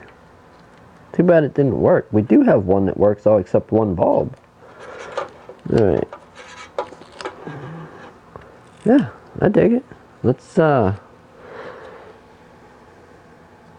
way, no how was power going to that. Just, kind of weird to think. We will hang this up here for the time being. We're just gonna stick, you know what? Hell with it. We'll stick it to the wall over here. And hopefully it don't fall on our LCD panel. Hopefully it stays on the wall as I intend it to. My intentions are to have this thing remain on the wall, and maybe we'll power it up, use it for some other purpose, try and dig further into it for a project someday. And I can't get the little dome to go back on the LED. Let's try with it that way, in that orientation. Yeah. Nope, it's done. It's down. LED down. LED down. Okay. So I've hung it on the wall just for fun for now. Okay. Did we lose everybody? So those are the lights. And funny enough, I have one light that I need. One light that I need and one that I don't. Okay. So our A1, is that one bulb going to be enough to keep our lights off in our TV? I don't know. Let's go ahead. We have an A1 here that is a direct replacement for another A1 that has a bad bulb, if indeed that keeps it off. We know this whole strip lights up. And everybody that I've ever talked to, which is a smaller number of people, because I really don't have any geek friends or, you know, anybody that's into electronics like this, except one. Like, there's a couple out there, but there was one that I talked to frequently that was into fixing and doing stuff like this. Other guys are into computers and gaming, and, you know, my amazing co-host on the podcast. So there's that. But now, as one further experiment to see if we can light these lights dimly, okay? Do I need to insulate that? There's no bare metal? No, there's no bare metal. Not that I'm aware of. Let's take and plug all of our power leads for our wires back in. Okay, we have that, and this one. And now, with that bad strip out, can we power up all these all at once to end up with an awesome result of lights lit up? Can we do it? I don't know. It should work. You know what? We gotta rethink this. No, we don't. No, we don't. Don't double think it. You're just gonna end up killing somebody or yourself if you try to take sage advice, sound advice. Why would you want to do it safely? No, for real. All jokes aside, let's see if we can power these LEDs up and get them to light dimly, because they all are wired together now. I just don't know what it. There it is. I found my power supply. Okay. Being that they're all wired together, we should be able to power them and get them to light dimly.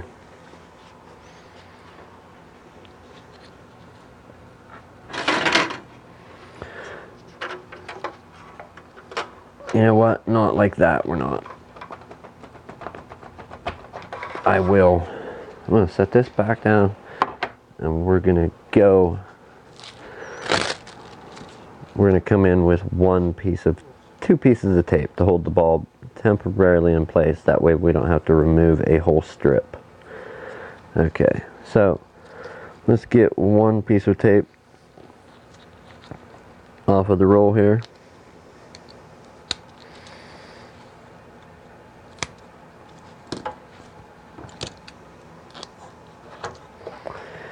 And we will stick that there. Get another piece for the other end.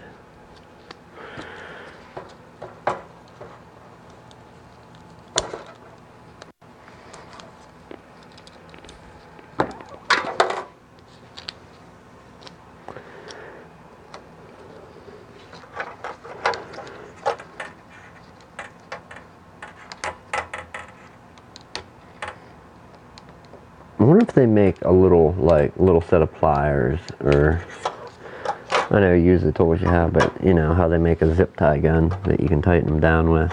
I wonder if they make a little set of, like a tool specific for undoing these. Or does anybody in the industry that works on these day in, day out, are they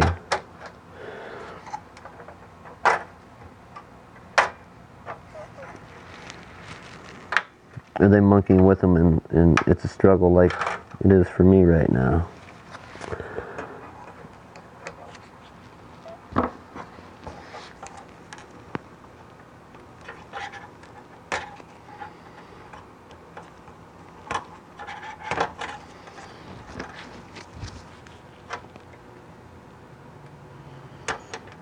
Yeah, I 100% do not like these things at all.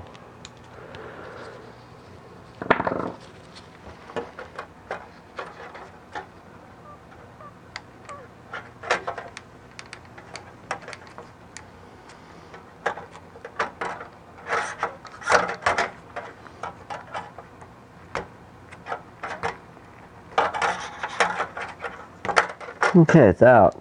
Finally.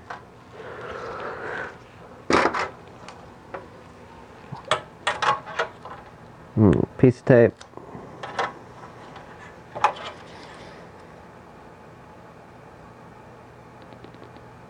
I'm gonna go ahead and try and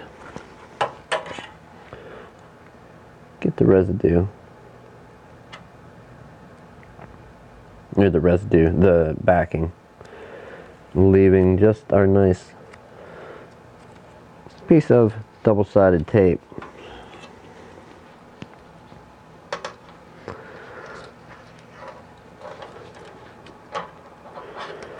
Let's try to attempt to at least stick this one like we care a little bit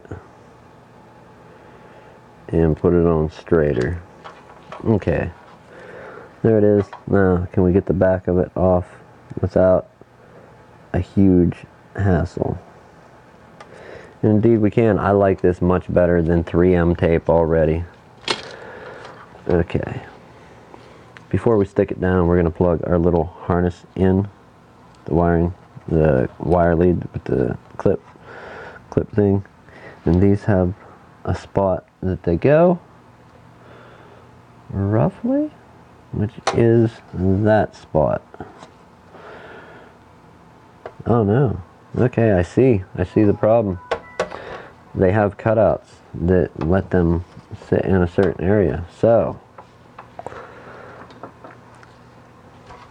let's do it. We're going to try and light this thing up. I am going to hold it on an angle to attempt to not blatantly blow everybody's eyeballs out. We found our negative. Black is our ground or negative.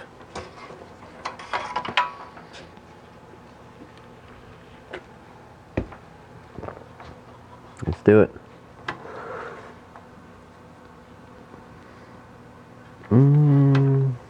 Yeah, I don't know any. Definitely not like that.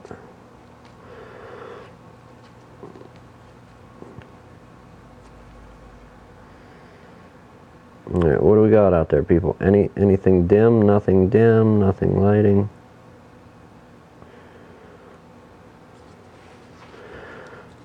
I did not think. I thought maybe that one bulb out, being that we're hooking up back here, would keep our stuff from lighting up.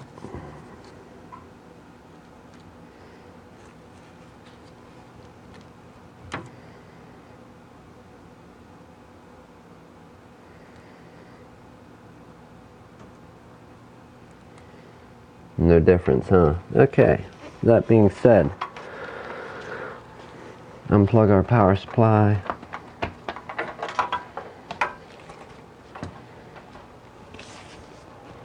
Out of the way with it.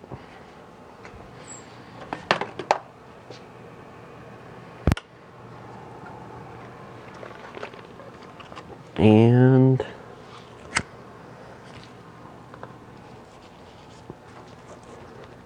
even though it'll light up at our test points, let's see what happens when we do it the other way around, because we do have those test points there. Let's see with the wires undone what happens, or with the wires plugged in. They should all, I guess they would be wired together, right? So our negative is in the middle. Probably not going to work. Okay. So that strip lights up. That strip lights up all except 2 now. Was it 2 the first time and I just didn't notice it? Or is that strip going bad as well? Let's replace that strip. Okay. Well, we have a general direction to go into now.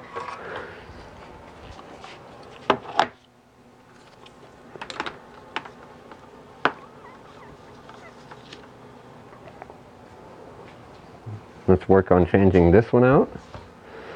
Okay, we're going to go ahead and get this end here unplugged.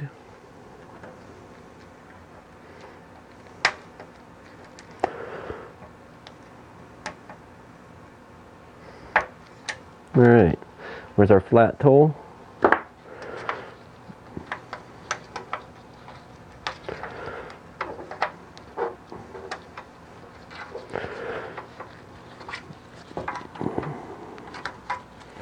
I kind of want this to remain working the way it is, so I don't want to pry up too bad and break it. Let's try and cut the adhesive loose on the way down.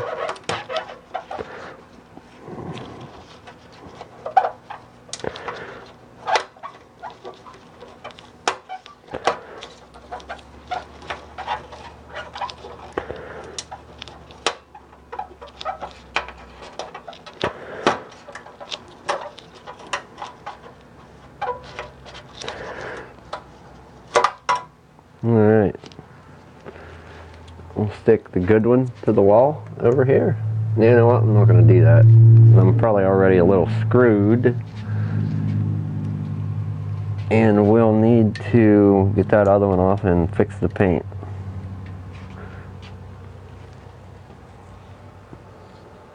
So, please allow me one moment. I'm grabbing a drink outside in the frigid weather. It's probably frozen solid like a lake. Oh, that's cold.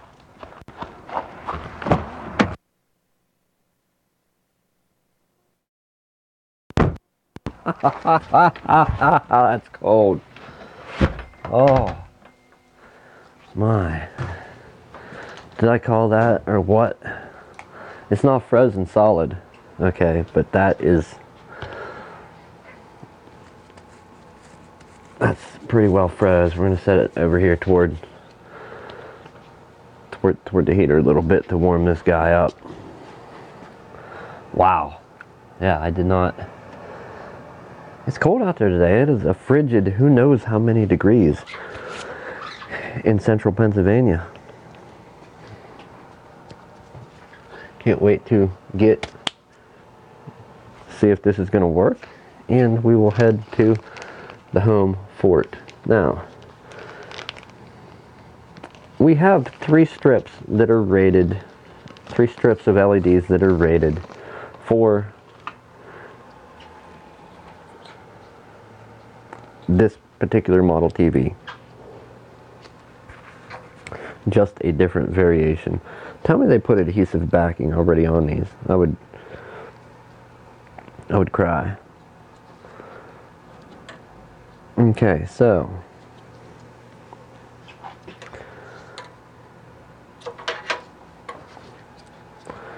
we know the tape works. We know the bulb's gonna light. Do we gamble and just, you know, put the tape to it? Just wheel it out along there and stick her on? I suppose. Let's do it. What'd you guys do? If you're in this position right now, would you? Here, you can stand a little closer. Just like I don't want you hovering right above me. Don't be breathing down my neck. You're not the boss. All right. Well, one of you maybe is if you're still there. 2 of you.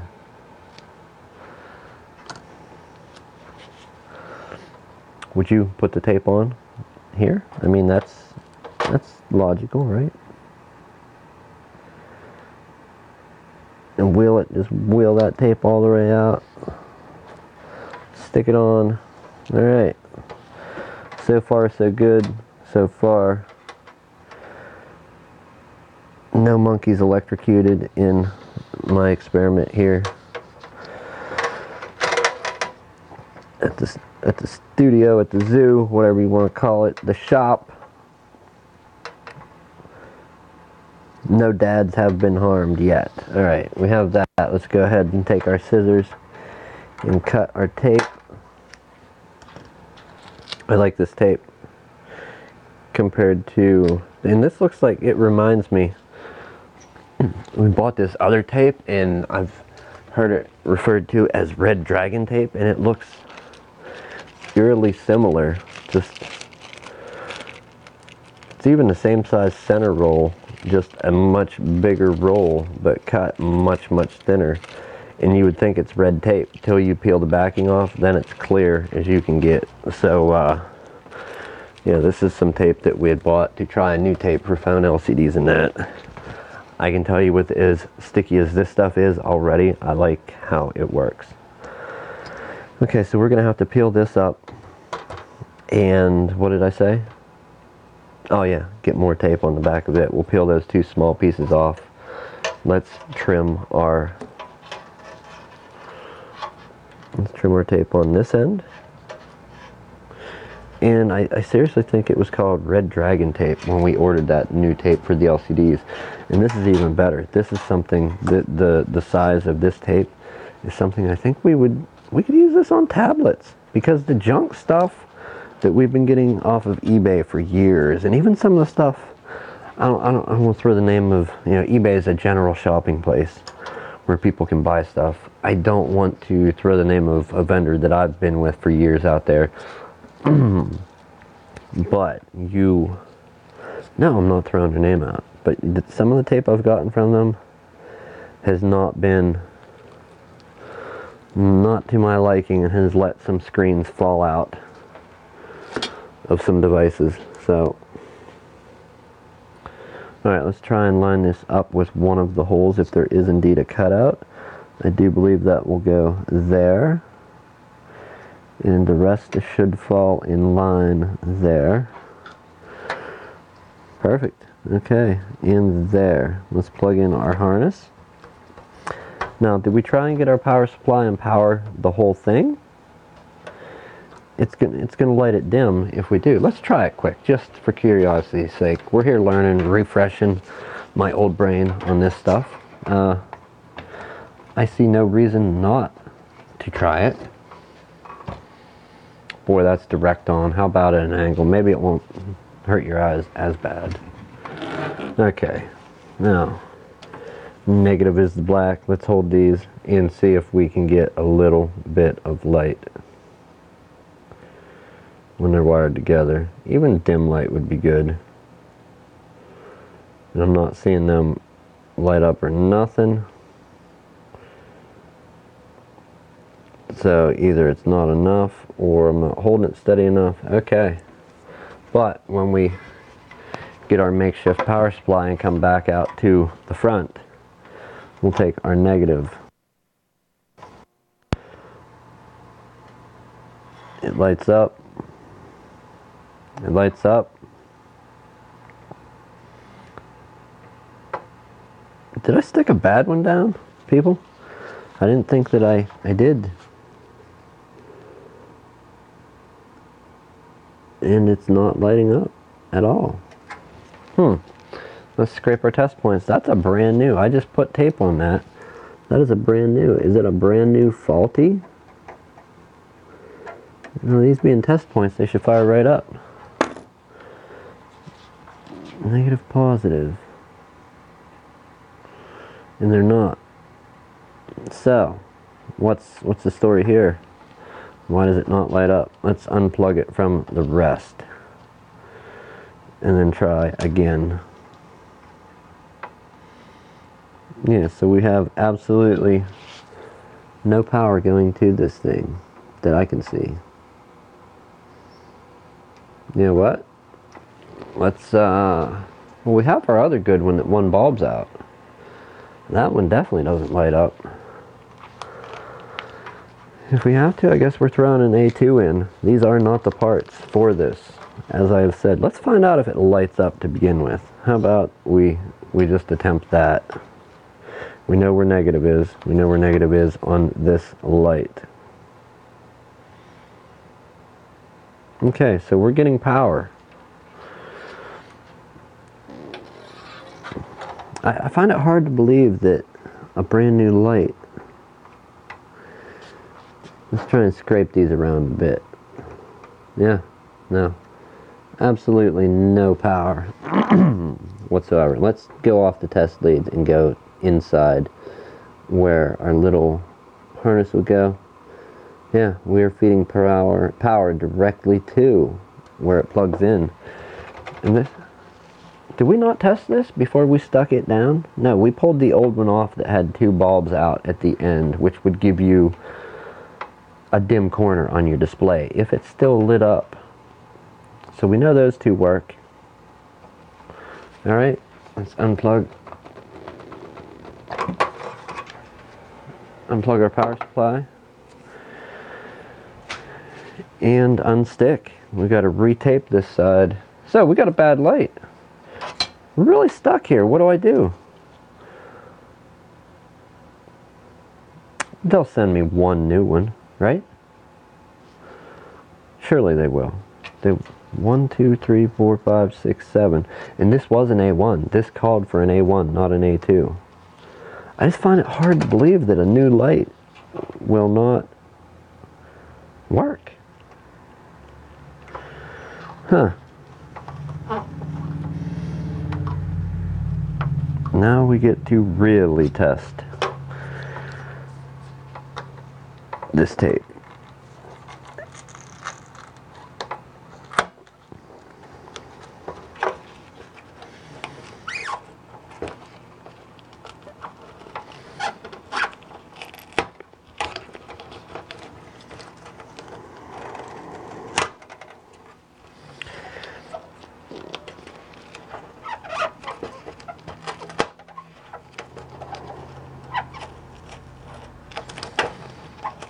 Yeah. Now granted, that other adhesive may have dried out some over the years that was holding those bulbs on, but let me tell you, it still felt pretty tacky compared to this roll of tape that we got. I can see why they're selling it and they endorse it and want you to use it. That's that's on there. So let's peel this piece up that ripped off.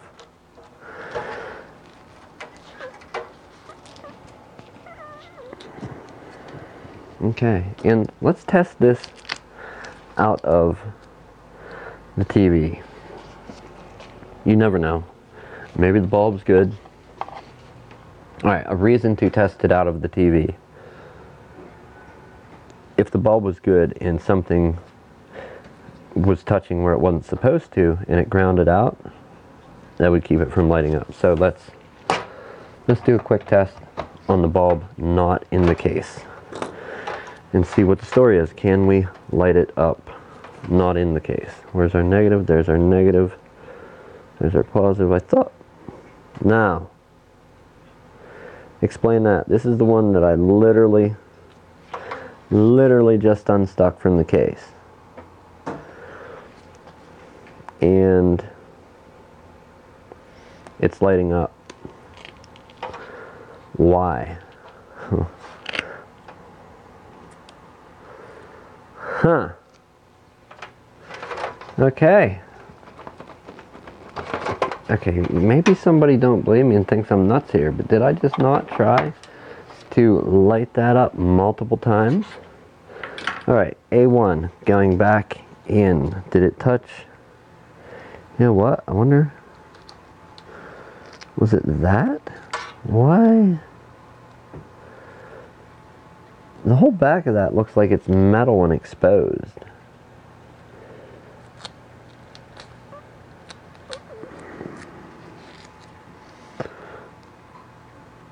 It legit does. Let's just set it here lightly, okay? And find out if just setting it here and then trying to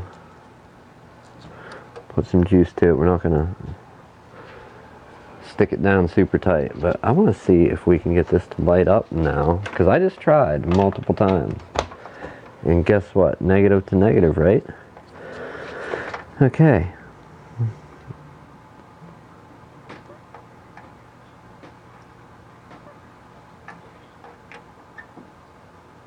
And it stops. Alright. Why? Is it because it's in the case and I just stuck it down pressing on it? I don't know. Let's peel this end back up and try it again. It reminds me of something being grounded out, is what it really reminds me of. Why would it stop?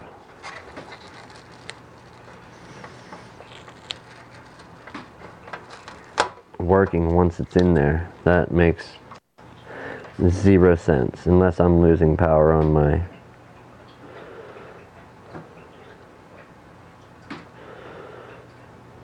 Yeah, maybe it's my power supply, who knows. Alright, we're going to stick it down and plug it in. Negative to negative.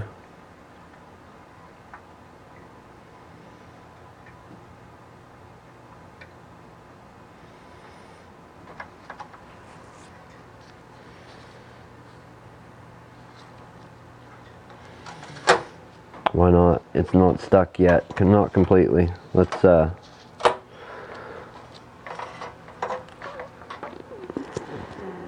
if this light's out of the case, then that's going to tell me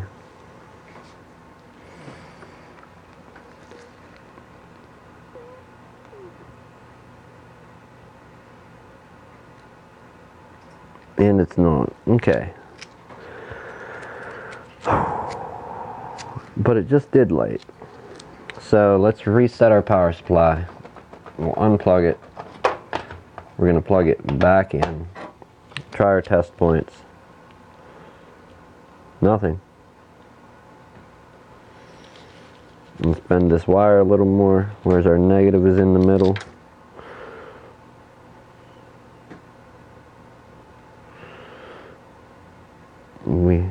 Yeah. Got nothing. Okay. So, I don't know about juicing these bulbs this much. It seems like they're lighting up, but let's do this. Instead of working with something that we know is not a legit power supply, we're going to go ahead and stick our bulbs down.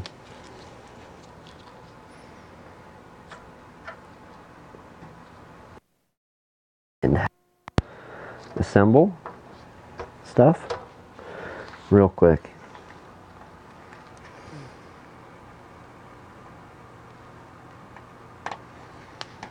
Boom, boom, boom. I don't think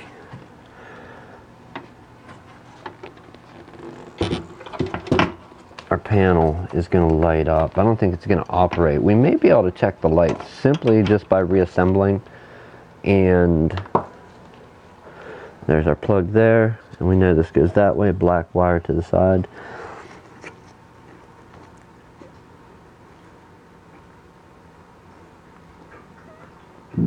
So we may be able to simply get them bulbs to power, if they are in fact good, just by hooking this back up. Kind of in a Frankenstein state where some of the pieces are here, some aren't. We're going to go ahead. We'll leave our driver board unplugged. I don't know that this will even turn on without everything being powered up. But hey, we can try, right? So, let's get a power cord to it and hit the power button, and if we burn it up worse, we do. I don't have an official light tester, so we will try. Ooh, I didn't like the sound of that, but hey. I didn't think it was going to turn on simply just by doing that. So let's do the minimum reassembly. we will hook up power to, because we have standby, I believe there's like a standby voltage that comes from this to tell this to turn on. If it's present, it'll turn on and then turn this on. We will, just for fun, we're going to flip it over and put our diffuser panel in. We never did reattach that. This will be a project for another day. It's getting later and I want to, you know, be done with this project for now. So let's throw this in. The bulbs are coincidentally, for the most part, in the right spot, except for I did not have it moved far enough one way by maybe a little bit. But those bulbs will help hold it in place. Those are all in place. Let's get our clear plastic peg and put it in there, correct? Yes, no? Whoever you people are, you're champions. Thank you for watching. I do appreciate it. I know Mr. and Meg was out there.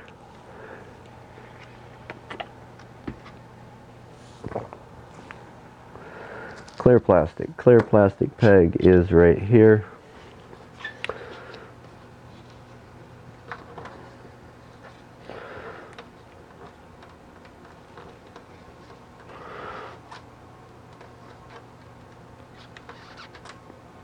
Sure, looks good. Okay, there's that. Next piece is all of our other sheets, and then we'll clip our black plastic piece on.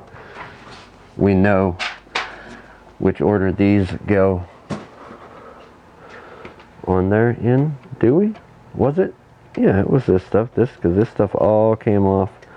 So we need to line up the edges and get these dropped on there. I'm not going to separate them. In the past, when I've separated these,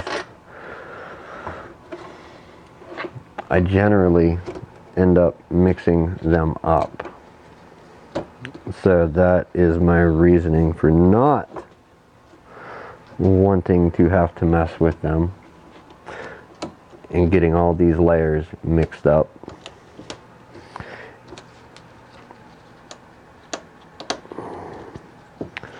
Alright, so those are on. We can put what back on now? That is our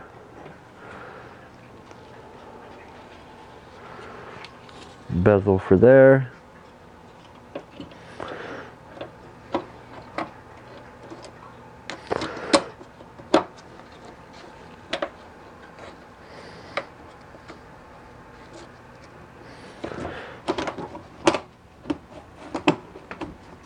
That's on.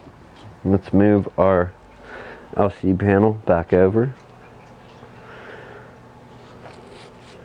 We're close.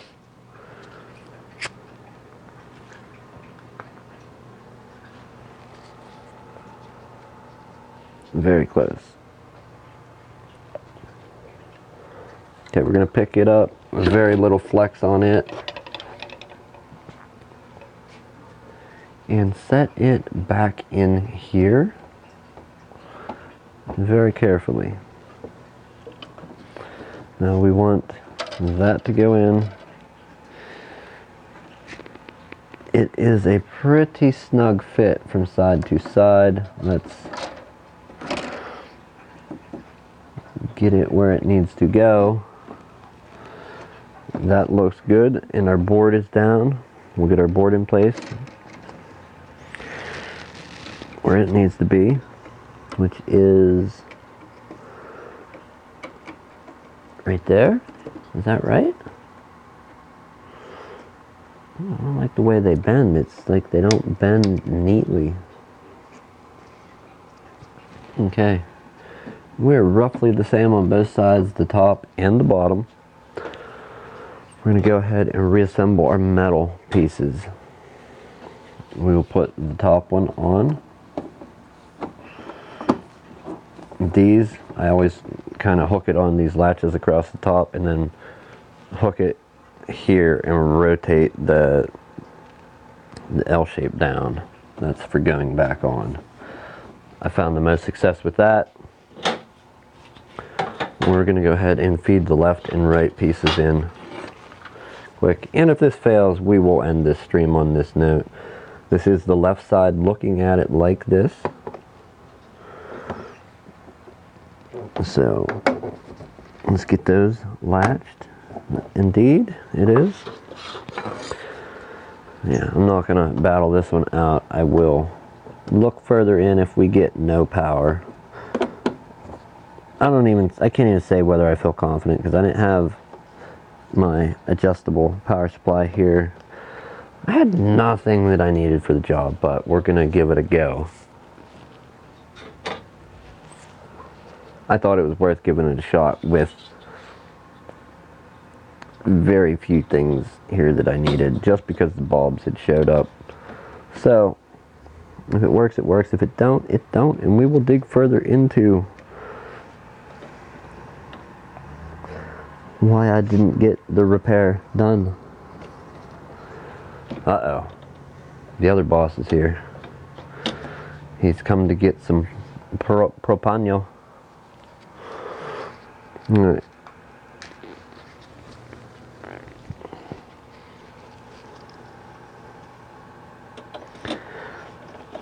Let's run a couple screws in.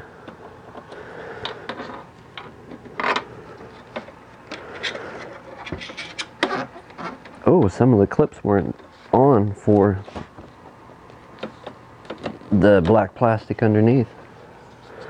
Let's try that again. Okay. Hey, we're all out of prizes. We gave the last one out. We're all out of prizes. We're all out of prizes. We gave the last one out about 10 minutes ago. Woo, run, Hoots, run! Still on the air, sir. What are you guys doing playing out in the cold? I gotta go. I don't know what the fuck's going on with that back thing here, but at least the house is warm. Alright, man. We're still on the internet doing this thing. Oh, sorry. That's alright.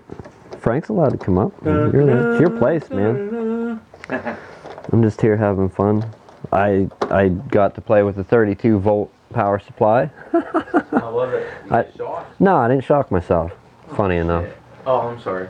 I mean, that's good. What's up, Frank? Not the wattage anyway, it's the amps that'll get you. It wasn't watts, it was voltage. You should be alright. Yeah, I don't like any shocks. I know you. 110 volts in house kind of makes you tingle a little. Yeah, I don't like that. Okay, I'm having some difficulties here. This screw does not want to go in. Let's try up here. We'll try it in this location. That's not your stuff. He was eyeballing it. He got it over there. He wanted it to be his. He always will.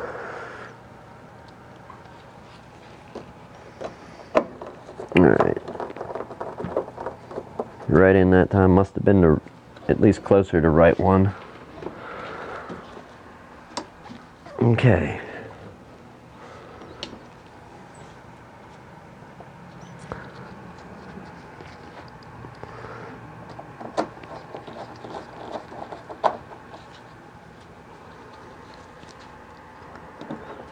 Real close.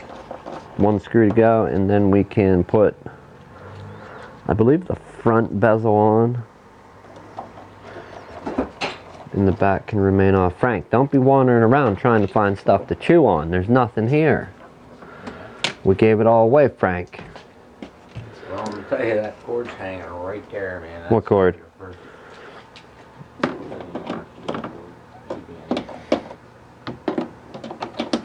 Frank, I got nothing. Come on, man. That's my mic, my transmitter pack. Let it be. Okay. I just needed that and then swap up there and Oh! make sure you get it there. It's a little late for you. Yeah, I got you. Command Super Cam.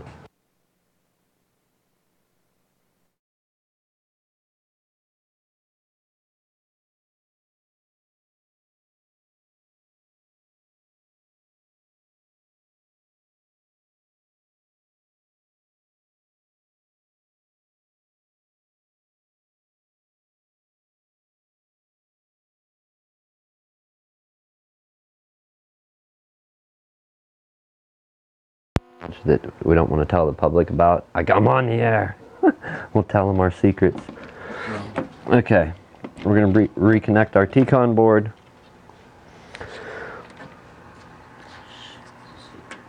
Yeah, I know. I was thinking that same exact thing. Did he sneak out? He might have. You'd hear that moose moving around my eye, wouldn't you? Frank, there's nothing out there in the world for a lonesome dog like you. You always got to have somebody with you or people ain't going to take you serious. You think they're going to come down there and just pounce on them, attack them like a big giant mean dog? Do we need speakers to operate the TV? I don't think so. We'll keep them off because they bounce around too dang much. Alright, either it's going to work or not. Now is the time. Let's see if we can get some power. Power in our TV. At least get it to light up. And alright, bud, say it.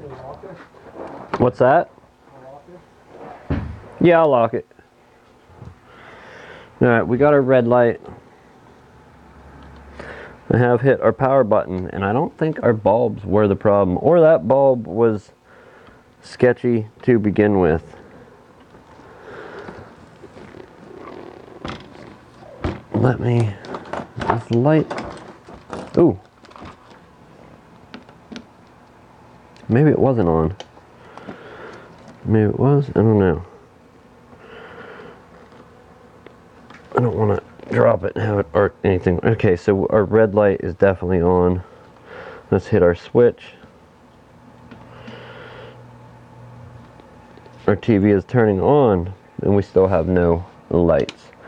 We did have bad bulbs though, so that was part of our problem. Guess what? I'm gonna say that it was looking for a signal. I don't know how you adjust these. Let's go to component. Okay. So let me turn this off and reassemble a little bit more. I guess the bulbs were the problem after all. Now, I want to...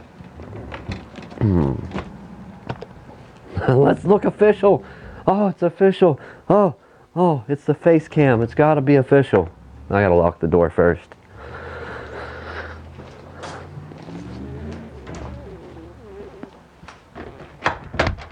Okay, the door's locked. And no, we know, I never try to take it too serious or get official here. Come on, are you kidding me? That's a joke to get, to make the situation too heavy.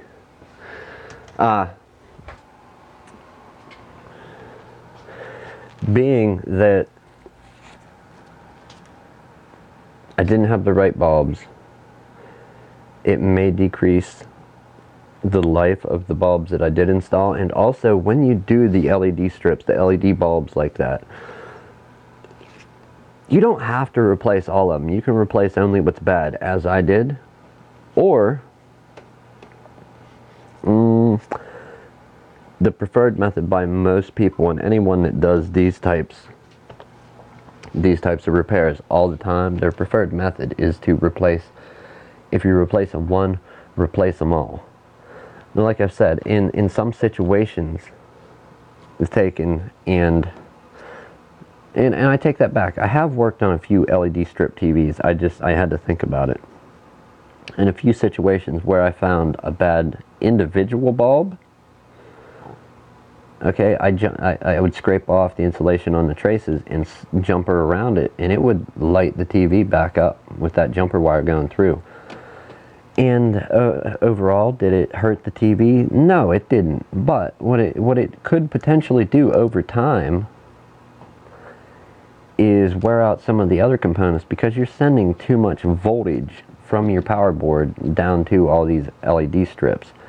And it's one less bulb in the equation. Now, one less bulb, is it going to hurt that much? No, not really. Over time, though, it could decrease the life of some other components. So, take it for what you will. You don't have to replace all your LED strips in your TV, if that is the problem. You can replace them all, surely, but you don't have to. So I'm going to go ahead and disconnect, or not disconnect. I'm going to, disconnect and put the cover back over the T-con board area here.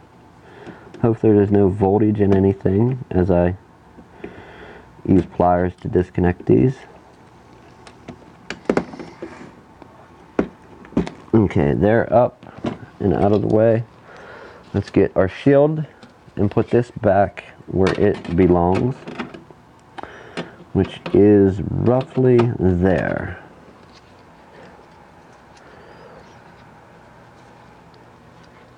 All right, so that was a successful, so far, successful repair. I could turn this on and it could go in a half hour. But at least now I know which kit I 100% need to get 3 new bulbs. And I do have another new bulb that has more than 7 on, so if the one that I did not replace would happen to go out,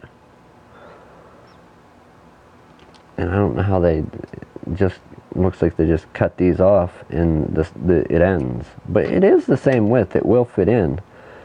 And that would be overworking some of the components for the power board and stuff. The power board, you would be overworking them by adding an additional bulb. So is it not going to work? No. Is your TV not going to be as bright? Possibly, but you should not have the brightness cranked up to 20 anyhow, or to the max.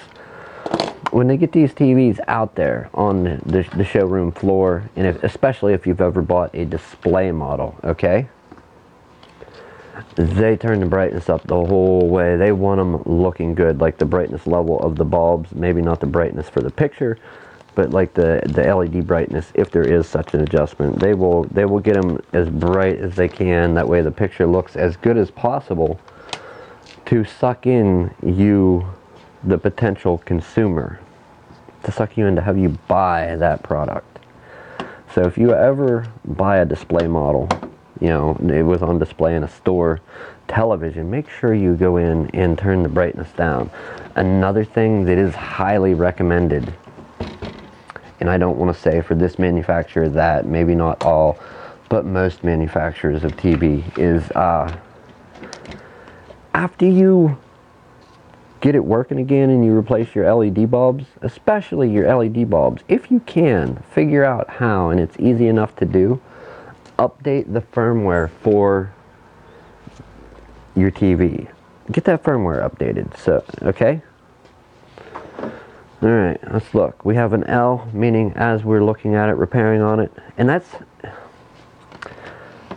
what some people get confused at. And when I've had people helping me that aren't into doing this, and they're like, oh, left, because they think of the product how when you'd be looking at it in normal use. And that's okay if you're always going to look at everything you work on that way, because everything is different. How I tend to look at it, though, is how I normally work on it. That way would I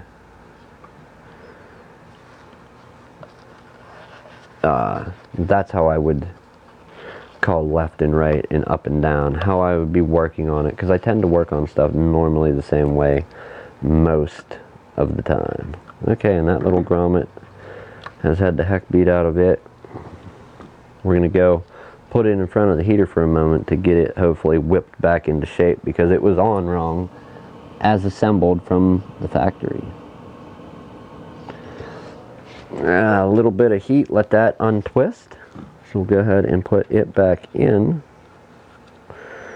And once on the peg in the place where it needs to be, it will go back into a normal shape. Let's plug our speaker back in. I always tend to work on stuff how I normally work in it. If I open it up, I set it down where the base would screw on to the television. That will be my bottom, top, left, right, even though when you look at a TV, this will be your right side and this will be the left.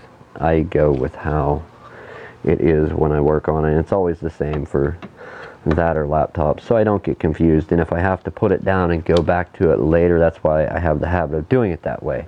For the times when I put the stuff down and have to check back in with it later, it's much easier to pick back up. For me. That may not work for everybody, but that's what works for me.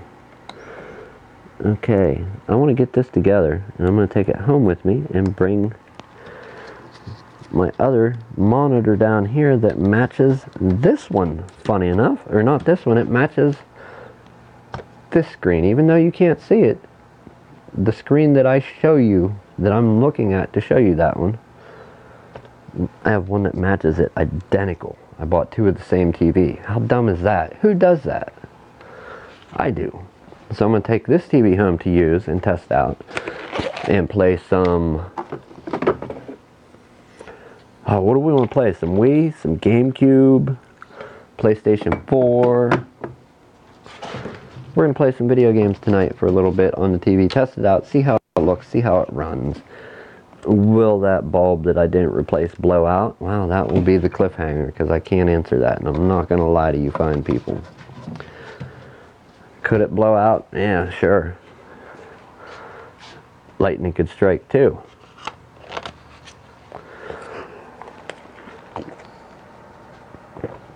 It is time for a well-deserved coffee break.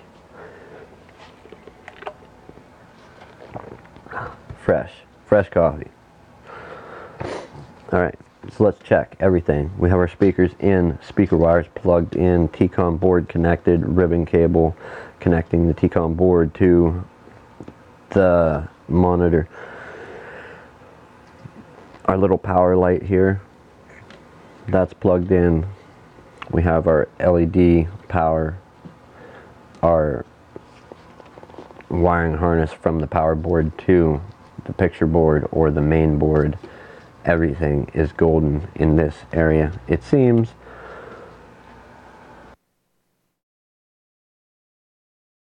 I don't think there's any other random pieces of the TV laying around, so let's go ahead and stick our tape back down. I know I didn't glue down that other LED, but I'm going to be opening this back up to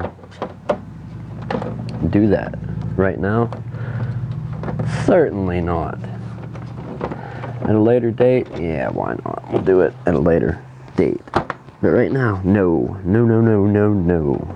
Something is not where it's supposed to be, I take it. Let's take a look. We'll pick the cover. Wait a minute, was it this side panel that wasn't? No, something is stopping it from actually going together, and that would be, I don't think all the clips are in the right way here. Let me look. Let's go ahead and give a little press on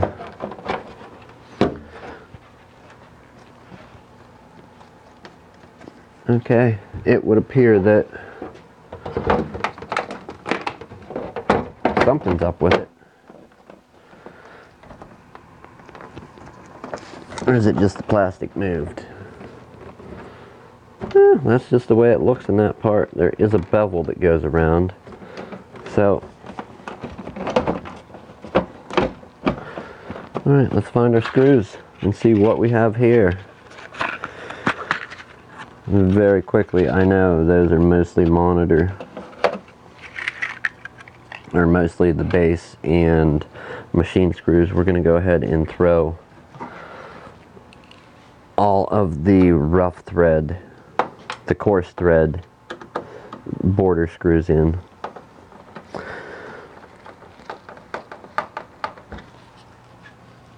Long stream. I do apologize about these longer ones, but I do want to do some longer stuff. Eventually, if I ever have people to engage with, I have lots of time to talk. Now, as I said, some of this stuff, this is more for entertainment than a serious approach to it, but there are some tips in both videos as to how to test stuff. And now that I have an LED out, that I'm not worried about ruining it, because it has a couple bad bulbs, we will try and see if we can get it to light up by testing it with the multimeter. Or perhaps we'll do that tomorrow. I don't know. Okay. Almost. I'm going to put the base on this, grab the remote, and call it awesome.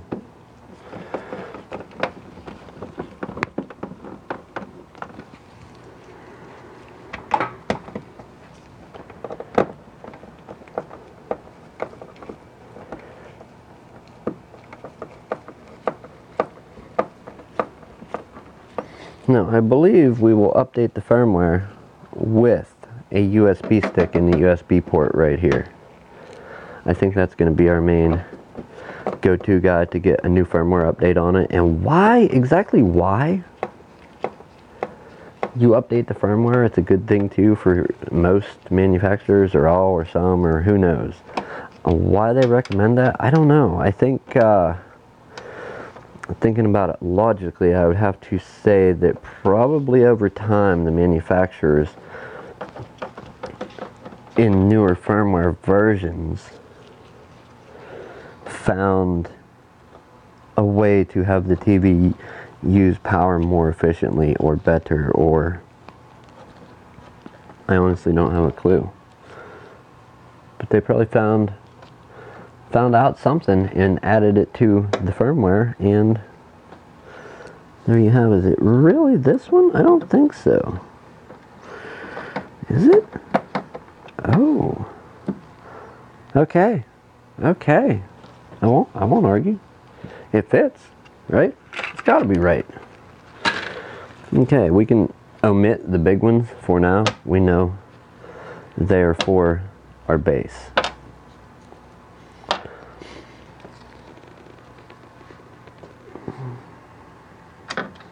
I need to get a hold of my aunt who gave me the TV, because she did, when I asked me to let her know if I did get it fixed, of course I will let her know. And before I bring my monitor down here, I know she went and bought a new TV, but I'm going to see if she would like this one back. I'm not going to charge on the repair, but we're going to see if she would like this TV back.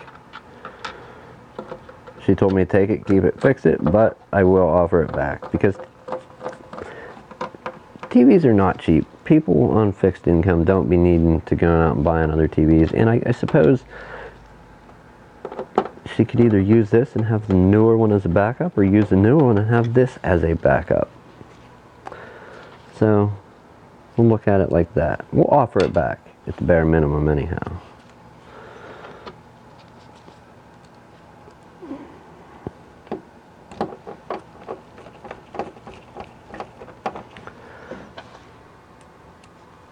I wish see, I have questions. The guy doing the work, the guy monkeying around has questions. I wish there was more people out there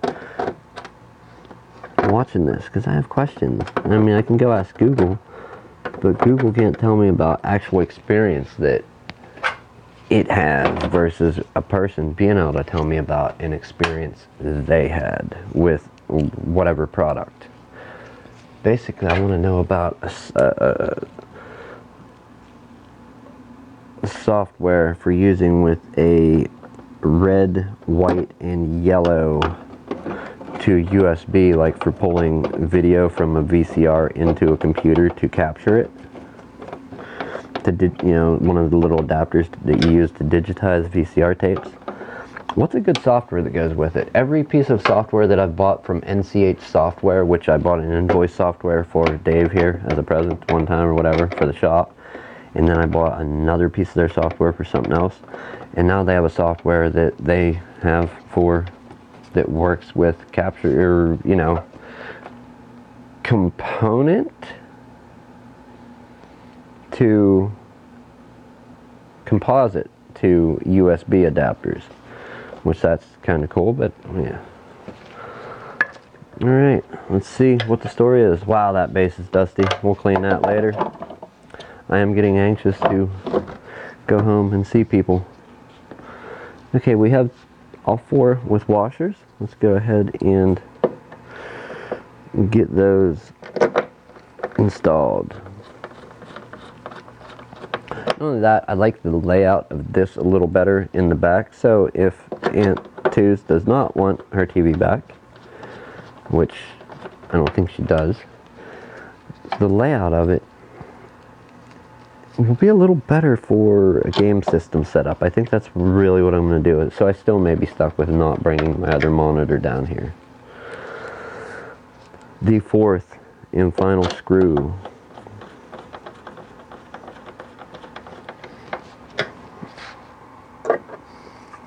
There are a couple other screws that I'm not quite certain about, but it looks like they go in here and here, and then maybe on the front side of this panel there's two more holes that kind of slot down in this area, but on the front side of this bracket to lock the base on. As for that,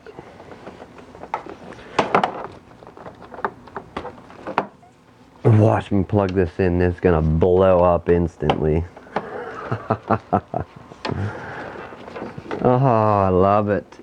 I love it. You gotta laugh. Gotta laugh, people. Just laugh or cry these days, right? Isn't that what they say? Seriously now, seriously now. Where can I get an adapter? Will it reach? Will it reach? Will it work? I don't think it's gonna reach, but you know what we can do? We will get the TV closer to it to make it hopefully work. Okay, there's one part of the puzzle. Let's go with two parts of the puzzle. Sure, we'll turn the mouse on. We will go there. Get that turned on. We need an HDMI cable, HDMI.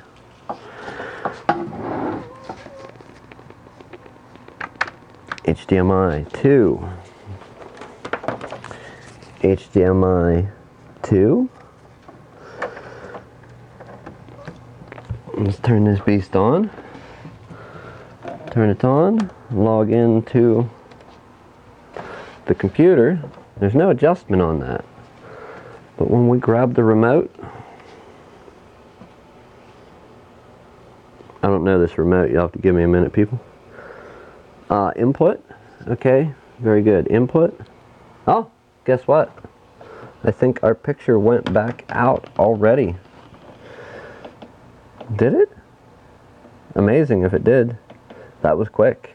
Try to show off your thing and boom. Let me unplug the HDMI cable just because. Did anybody see what happened? I'm gonna have to run this video back. Ah, yes. I don't see what source that is. But it's like it went out. So maybe there's another underlying problem with the TV. HDMI 2. We got the right input. But does it just have a low power mode? I don't think. I think this should just work. Display. It is detecting multiple displays. Detect.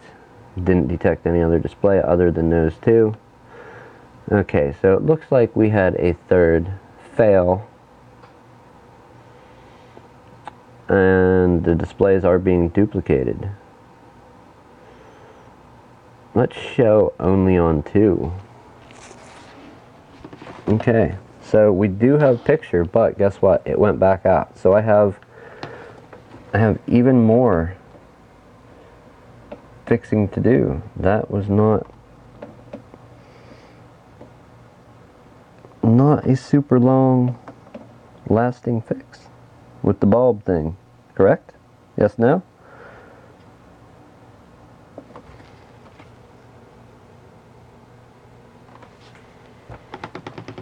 Yeah, no, definitely not. Okay. And I don't think it's a brightness thing. I don't know anybody that would turn. It didn't turn down. It didn't turn down whenever I was what's the word I'm looking for? Whenever I had it on before, it was lit up, without a doubt. Lit up, and you could see it. Okay, power off.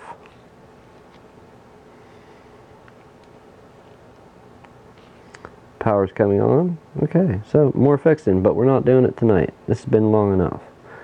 I just want to take a moment and find out. It's so hard to tell what you're seeing before input. Okay, we had to do, yeah, we're back to no lights. So did my other bulb that people always warn you, I don't get it. HDMI 2, connecting, boom, it's there, but is it going to stay lit? Is it reliable? I don't know. Is there another problem? I don't know. It seems like it's working though for now. Maybe it was a resolution issue? If we don't duplicate them, if we show only on 2, and we keep those changes, I'm pretty sure we can get a much, much better resolution out of this thing. Let's look at that for the time being. Change the brightness. 1 and 2. 2. Are you not going to let us change the resolution? That's that custom scale factor. 1360 by 768 is recommended. However, we can bump it on up to 1920 by 1080 for the HDMI input. It's a little it's a little off if anybody doesn't notice that. And that is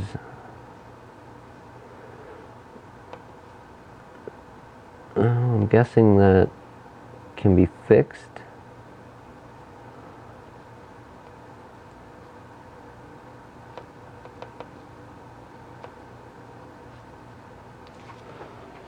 Let's check our menu here quick while we got it. We'll go to settings.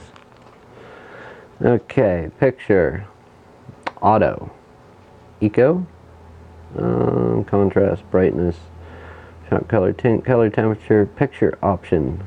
Is that it? Picture option? Noise reduction, black level, motion eye care, close, reset picture wizard, aspect ratio. 16 by 9, just scan will give me the proper resolution. Let's go to 16 by 9. Do you see how my Windows bar is cut off here? If we go into just scan, it's going to get it right. Set by program will be off. 4 by 3, we're not running old school. Zoom off. Cinema Zoom 1 off, but a different type of off.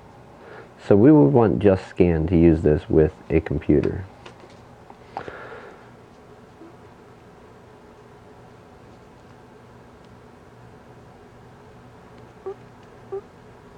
Audio. TV speaker on. We're going to keep it on. We're going to be playing games on it.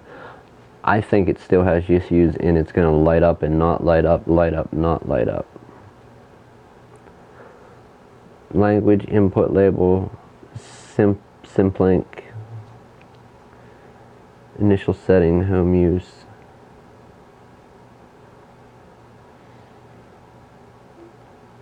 Our inputs and our photos. I don't see anywhere